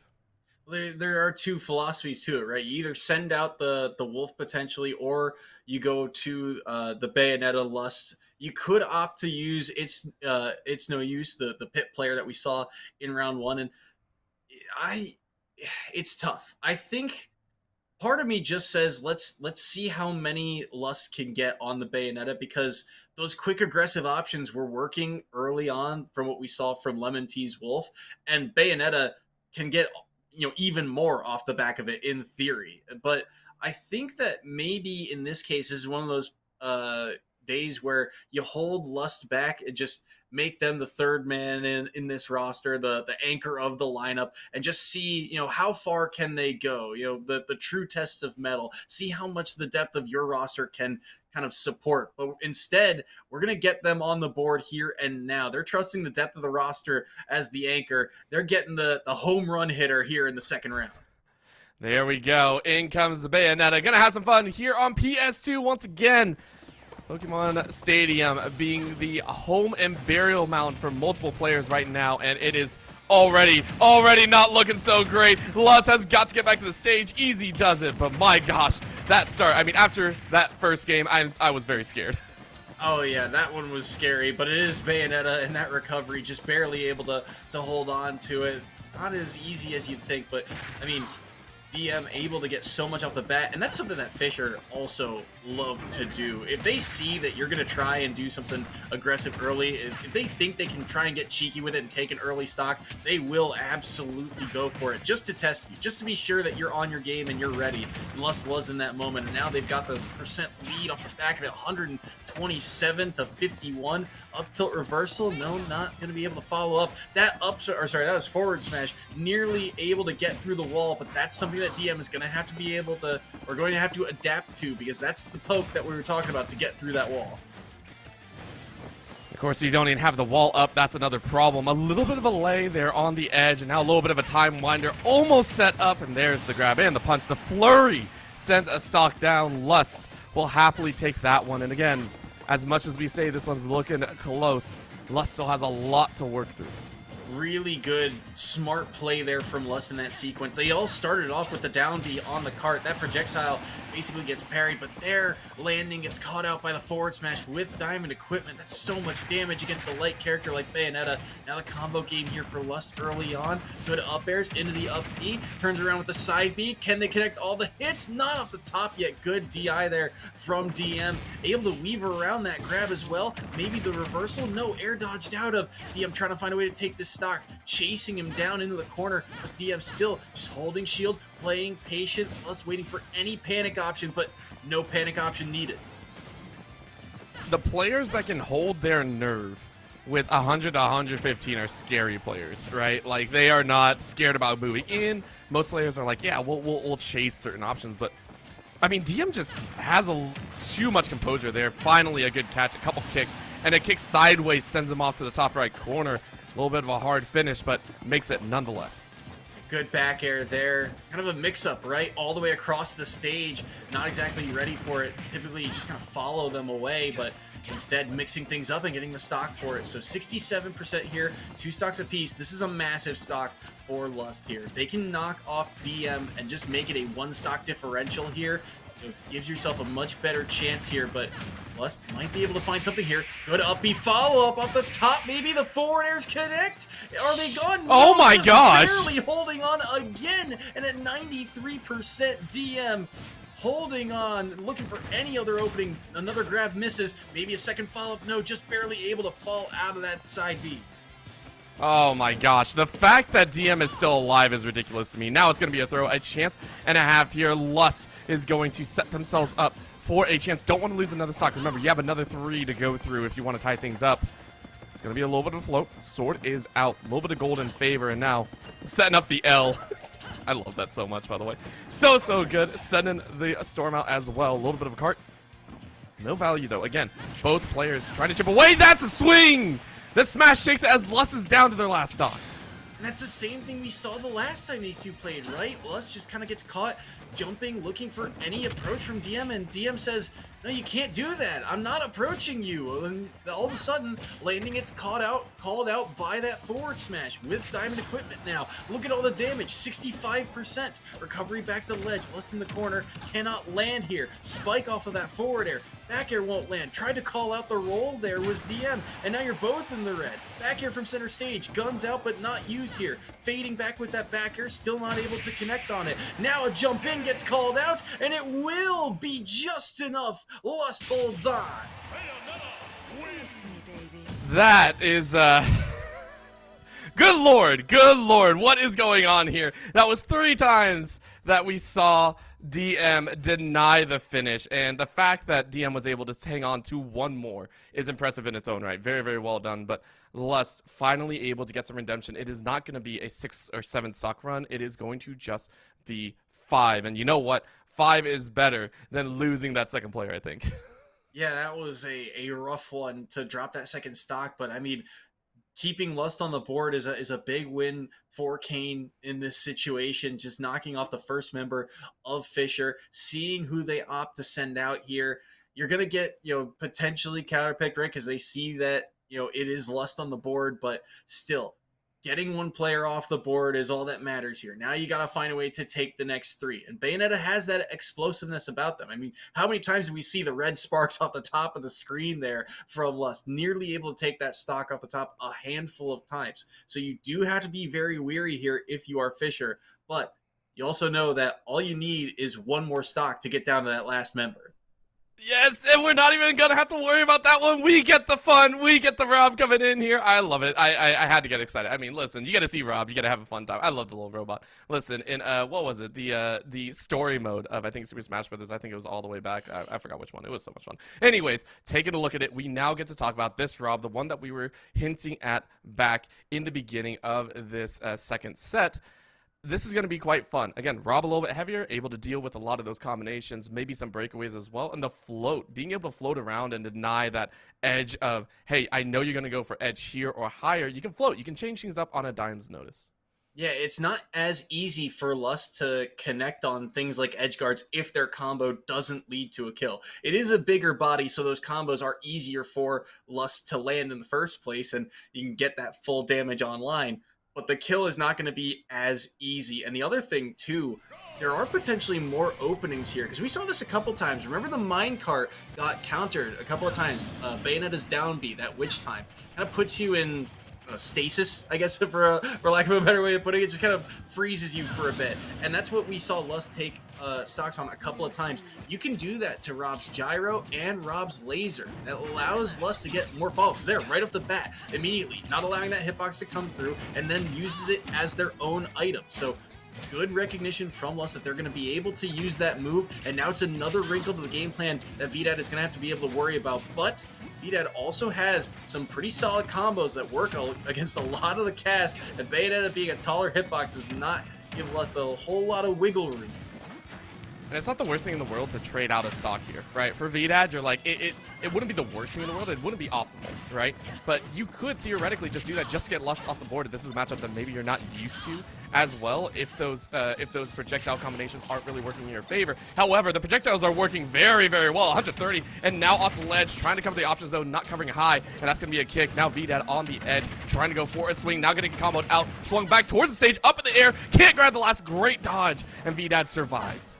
the offstage interactions mean so much in this matchup because Lust on that low recovery, won't have even time to do it, and it's an up smash at a shield, and Lust goes down. VDAD holds all three. Oh, man, that was good. Taking a look here, it is going to be Fisher sitting on 6 with a unfortunate Kane looking at their final 3 stocks, and this is where it gets tricky, right? Lust did what they could. It was a hard battle, but unfortunately it falls through a little bit. Yeah, and it was very even, right? VDAD had a good combo game early, but you saw that Lust was able to almost answer back, and Bayonetta with some rage in their pocket can also still take some stocks early. The problem is there's just so much to worry about with Rob. I talked about the well-rounded characters. Rob has both defense and offense, kind of at least in maybe not in spades, but probably in diamonds or hearts at least, right? One of those higher up suits. Like it's just not as easy to get in on this character. VDAD's got the laser, the gyro, that neutral air covers so much space, that forward air comes out so quickly, and even the tilt attacks are really, really good on this character. There's just a lot that this character does very well, and Lust there at the end just kind of gets caught being a little too aggressive, goes in on the shield, and that up smash as a massive hitbox. It's the size of Alaska, and it's absolutely going to kill a character like Bayonetta at, 120 or so, I want to say? Yeah, about 120, 130, and at that point, anything over 100, you're praying it kills. If you don't, then you didn't do something right, I think is the best way to look at it. We are looking at the final player from Kane, the final 3 stocks, and I mean, it's a run back. If you can get 6, that's great, and we can push to a set number 3, but it is going to be It's No Use. Remember, the pit got 3-0'd at the beginning of this, so this is going to be a little bit of a redemption arc for It's No Use. Yeah, but I do like this matchup a bit more. Like we mentioned, Rob is a little bit of a wider body, so those multi-hits that Pit has can, be a little bit more dangerous. There's more hitboxes for them and more chances for them to just hit in general. But again, it's about It's No Use's ability to weave in and out and pick the right timing to go in, get that grab, get the falling forward air in. Those chances are going to be difficult to come by because you don't have the down B that Bayonetta does. You have a reflector, and it is good, but there's a lot of lingering time for it to be pulled back and away. So it's more of a call out of a, hey, you think you can get a kill with this or a snipe with this? No, I'm going to use this now from distance. If you try and use it up close, you got to be very, very careful about it. So the timing of that move, I think, is something to look forward to. Also, the side B, it also acts as a reflector and can kill off the top. But you have to be at a high percent, and you typically got to be towards a platform or something. It's not the easiest marker in the world to hit. That distance can be covered very quickly, but it's more of a surprise move, a wild card move. When do they use those opportunities? When do they use those special moves in their kit to try and break through? I think that's the difference maker here, as It's No Use will have to try and battle back with all 3 stocks in their kit. It is going to be that final moment, the Angel of Redemption, I think is what we're calling Pit right now. That chance, and already we can see a little bit more range coming out. You were talking about it, right? Hey, bring out that range, bring out that ability to keep yourself at bay, but now going straight into the middle. Right now, It's No Use is the only one taking a lot of hits, and not just that, finally spinning back, but in this neutral game, it looks like VDAD has had a significant lead on top, looking at that booster to send to 78. Yeah, they use that down B early, and look at the punish off the back of it, and look at this, using the up B to try and edge guard as well. Plus those big aerial hitboxes from Rob mean that this recovery from Pit with no hitbox on it, you gotta be very careful in what angle you choose to recover from. VDAD just not even allowing them out of the corner of the stage here. Look at the pressure they're applying. Down smash just barely gets shielded. A grab and now a reversal the other way, 48%, but still the up B's got plenty of gas. Uses their jump and they're still able to make it back to the ledge. Laser does not connect as the tech came through at just the right moment. Picks up the gyro and is able to throw it back, but it's only 63. And look at the follow-ups. Even the laser connects. The gyro tried to call out the jump there. Another up B here to the corner, and they'll fight their way out of the corner instead. Oh, that was looking like a good setup now at 151, though. This is, I'm sorry, It's No Use. This is not looking pretty. If you can trade it out, that's good. No! fully charged laser to the face ensures their doom. 2 stocks left on It's No Use, trying to trade up though. Gyro in the air, falls to the ground. Good pickup there by VDAD, and now the challenge back again. 100% on VDAD means that you have a little bit more firepower in your tank. Good block. That was a good use of the side B there to get rid of that gyro. But again, the biggest problem right now, tried to get the spike. I actually like the aggressive play there.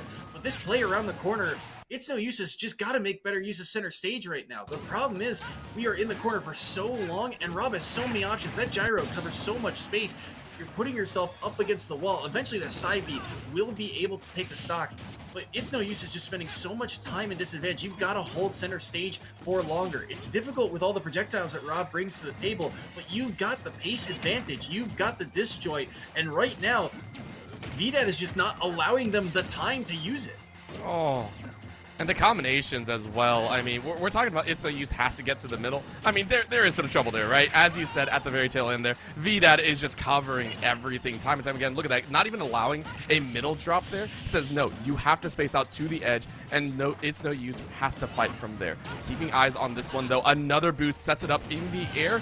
Final shot to the edge. Afterburners kick in. It's No Use on their last stock.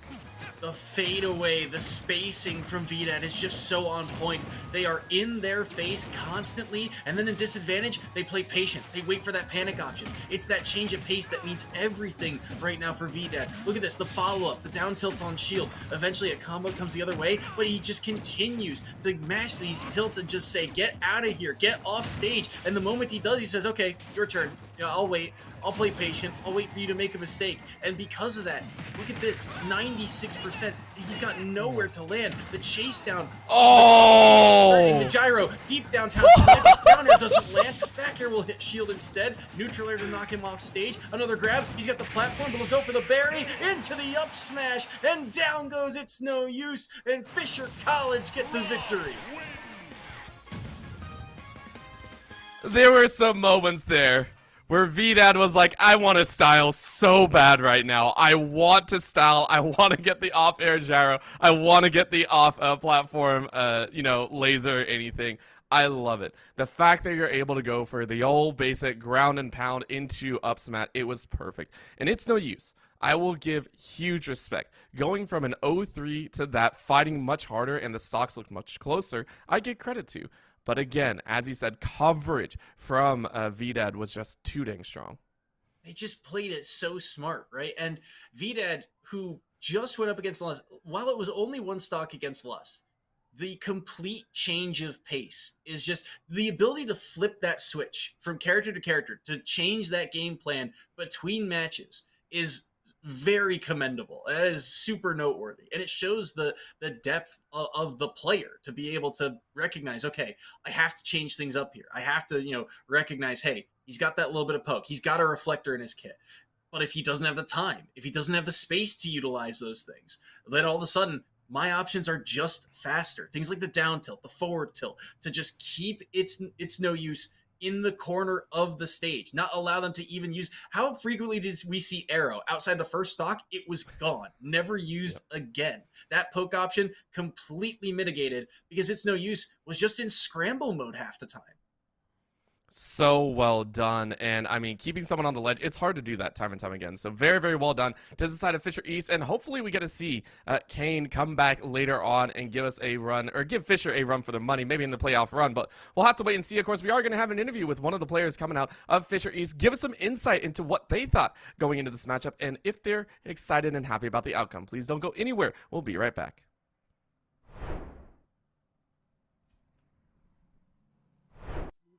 Does and Reflector able to deal with both Fountain and Fruit, and we have the key on deck, and the Reflector is gonna get him killed for it though. You know what? It's funny whenever you see that happen. Whenever you see one of the one of those players that has that utility, like like the wow, and it gets used against them. But all right, trying to walk up right there, but gotta be careful. Oh yeah, a couple of forward tilts. Oh, you don't know how to get out of this. Like down here is a great option because there is a win box at the end of it. But if they do stand close to you and block it, what a two frame! And this is where it starts. Oh my goodness! I like I said, my man has a real combo. What an up B right there to get the stage spike. An aggressive play by Mr. E. Oh, yeah. I think it's either got a little bit of combo game herself. Not a crazy amount. Usually just a two-hitter quitter. Oh my God! Especially because that could have just ended up very bad. Oh, yeah. Oh, there's a down tilt again. Oh, does the wake-up attack again. Not respecting TV at all in these situations. Yep, you're done. What a deep follow right there.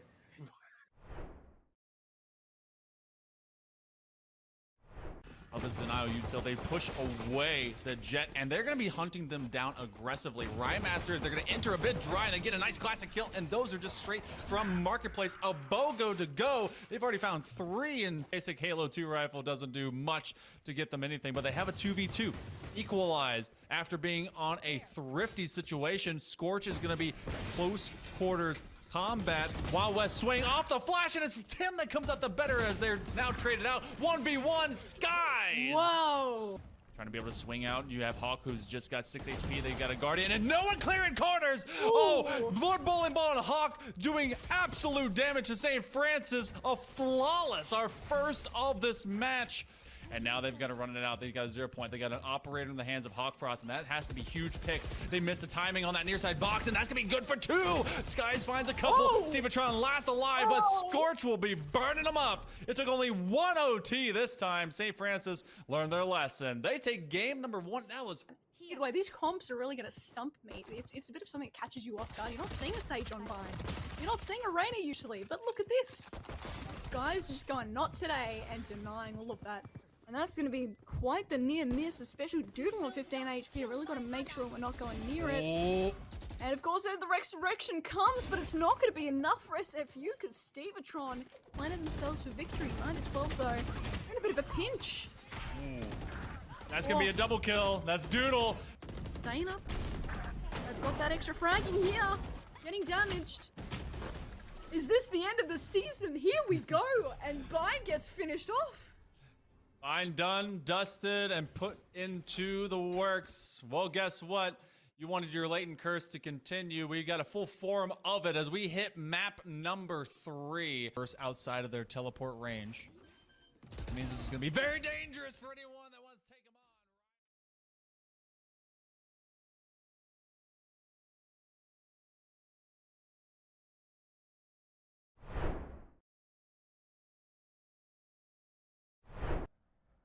Welcome back, everyone. We are here with an interview with the the assistant director of the program. We are coming in with Fisher East and giving us a little bit of insight once again on their victory in their current season. We have, of course, the Paradox Muse coming in here. Paradox, how you doing today? And was that an expected outcome in this matchup? Let's be real here. Was that expected? Yeah, I mean, we kind of expected the 2-0. You know, we've played Keen in the past, and they've typically done quite well, so shout out to them. I know they've had some really, really strong competitors on their roster, so I know they went pretty far in ECAC playoffs as well last year, but I'm pretty sure we also knocked them out of playoffs last year as well, so pretty expected. I know Blitz played very, very well tonight as well, and that was a little not necessarily unexpected, but we were very happy with his performance tonight.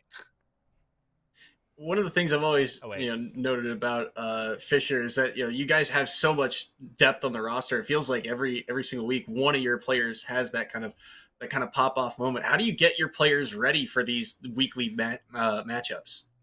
Yeah, I mean, as you can see, that's definitely stressful because I referenced the other game that was played where Blitz played versus Penn State. So you can see that's where my mind is right now, right? Blitz isn't even on this team. This is the team with Vidad, DM, and Jerry. So again, it's just mostly being able to work with those students and working with this very, very large group. We have 6 teams across all the different the conferences in ECAC. So yeah, sometimes Mondays are a little chaotic, but in all honesty, the kids do a really great job now, and just we set those expectations of, hey, we're going to need help communicating, we're going to need help just kind of running some of these matches, and yeah, these guys do a fantastic job stepping up. So how much, I guess, hands-on do you have in terms of the actual match day? Like, who are you the one making the decisions of, all right, who's stepping in next, or is that all on them in terms of like the lineup? I mean, I do a little bit of talking and a little bit of just streamlining some of the communication, but a lot of times the students are really good now at just kind of taking over and being like, hey, this is, I know what I need to do at this point, and just kind of going from there. Huge shout out to Blue as well. Blue is the Smash manager. He's been phenomenal this season, and honestly, it wouldn't be running as well or as smoothly as it is running. And that's, just maybe it's smooth, maybe it's not smooth, but it's running pretty smooth. And big shout out to Dylan and Blue. Yeah. Of course. I mean, huge props, because that was as smooth as it comes. You guys 2-0 this series. You guys have a blast as well. You gave us some amazing moments as well. Any final shout outs that you'd like to give? Any final words of respect or possible digs at other teams that you might be coming up against in the future? Yeah, no, I mean, shout out to all the teams that are just kind of in this competition. I love seeing that Collegiate is quickly leveling up. Like I said, Keen has played very well in the past. They played well tonight. The Bayonetta was fantastic as well tonight, as we've played them in the past. But even just, looking at Delaware's in this league now, MPG's on that team, and you have a lot of these other schools that are picking up talent.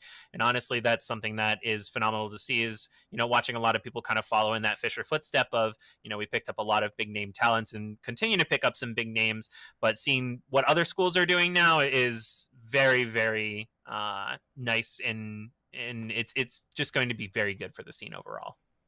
Of course. Well, I'm excited to see what else your Rosses can put out. Maybe we get to see them all in the playoffs. Who knows, and who knows who steps up. Paradox Muse, thank you so much for the interview. Thank you so much. Of course, with that, we are done for the night. Soy, any final words you'd like to say?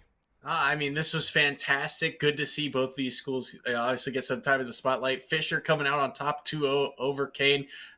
Fantastic to see. Still, season's not done. I mean, we're really only at the halfway point. It's week 4, but there's still so much more collegiate esports action coming your way. So I just can't wait to see where it goes from here.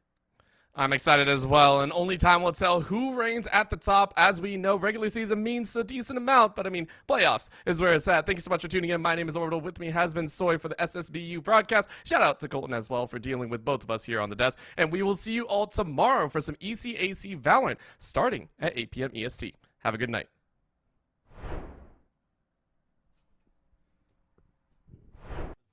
So they push away the Jet, and they're going to be hunting them down aggressively. Rymaster, they're going to enter a bit dry, and they get a nice classic kill, and those are just straight from Marketplace. A BOGO to go. They've already found 3, and basic Halo 2 rifle doesn't do much to get them anything, but they have a 2v2.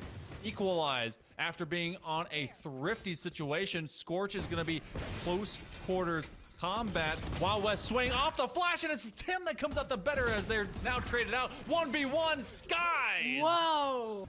Trying to be able to swing out. You have Hawk, who's just got 6 HP. They got a Guardian, and no one clearing corners! Ooh. Oh, Lord Bowling Ball and Hawk doing absolute damage to St. Francis. A flawless, our first of this match.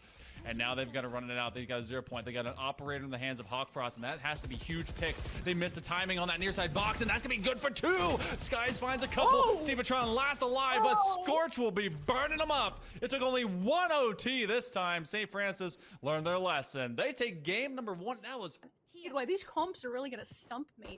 It's a bit of something that catches you off guard. You're not seeing a Sage on Vine. You're not seeing a Reyna usually, but look at this. This guy's just going, not today, and denying all of that. And that's going to be quite the near miss, especially Doodle on 15 HP. Really got to make sure we're not going near it. Oh. And of course, the resurrection comes, but it's not going to be enough for SFU because Stevatron planted themselves for victory. 9-12 though. They're in a bit of a pinch.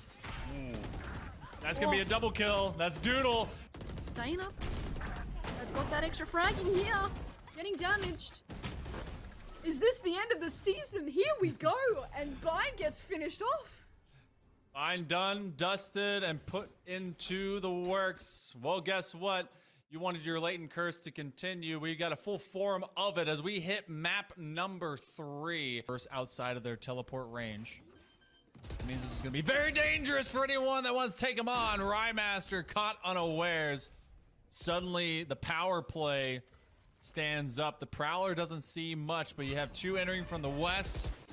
Maybe Dig from the east. Oh, Dig just being a beast. Plant will come through. But Doodle's down. Blazestorm active, online, faster, quicker, stronger. Rhymaster is too. It is a 1v4. Make him no more. Tim clears the sky. Oh, you brought it out. But Stevatron is finally able to clear the Swede from off-site. Oh, the crosshair was right on Stevatron. Guys! Oh, it's a 1v1. Oh, he doesn't know! With the teleport. Oh, look at that timing. Now we're coming through 50 seconds left. Gotta guess. Omens only share one neuron. Oh, and he doesn't get the kill! He stopped shooting, thinking it was already done. Right around the corner with a shorty, Lord Bowling Ball. Oh, there's some action going on here now. As Marco is trying to help out with the bomb, still sitting around garage coming through. Oh, outside. my God, it's looking risky. You got the cam, and Cyber Cages are out. Stevatron walks straight through. They get a 3, the 4th! Oh! Coming up huge, right around the gadgets. Electricity running straight through their veins.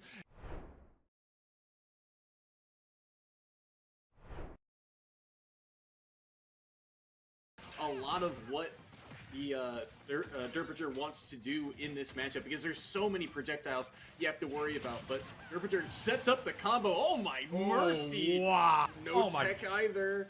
Gets nared off stage, almost into the Lloyd Rocket. Should still be able to make it back though. That recovery coming in clutch once again, but he is up against a brutal wall here. Holds that down B, and the nair stops the recovery again, and it's a 3-stop to kick off the day.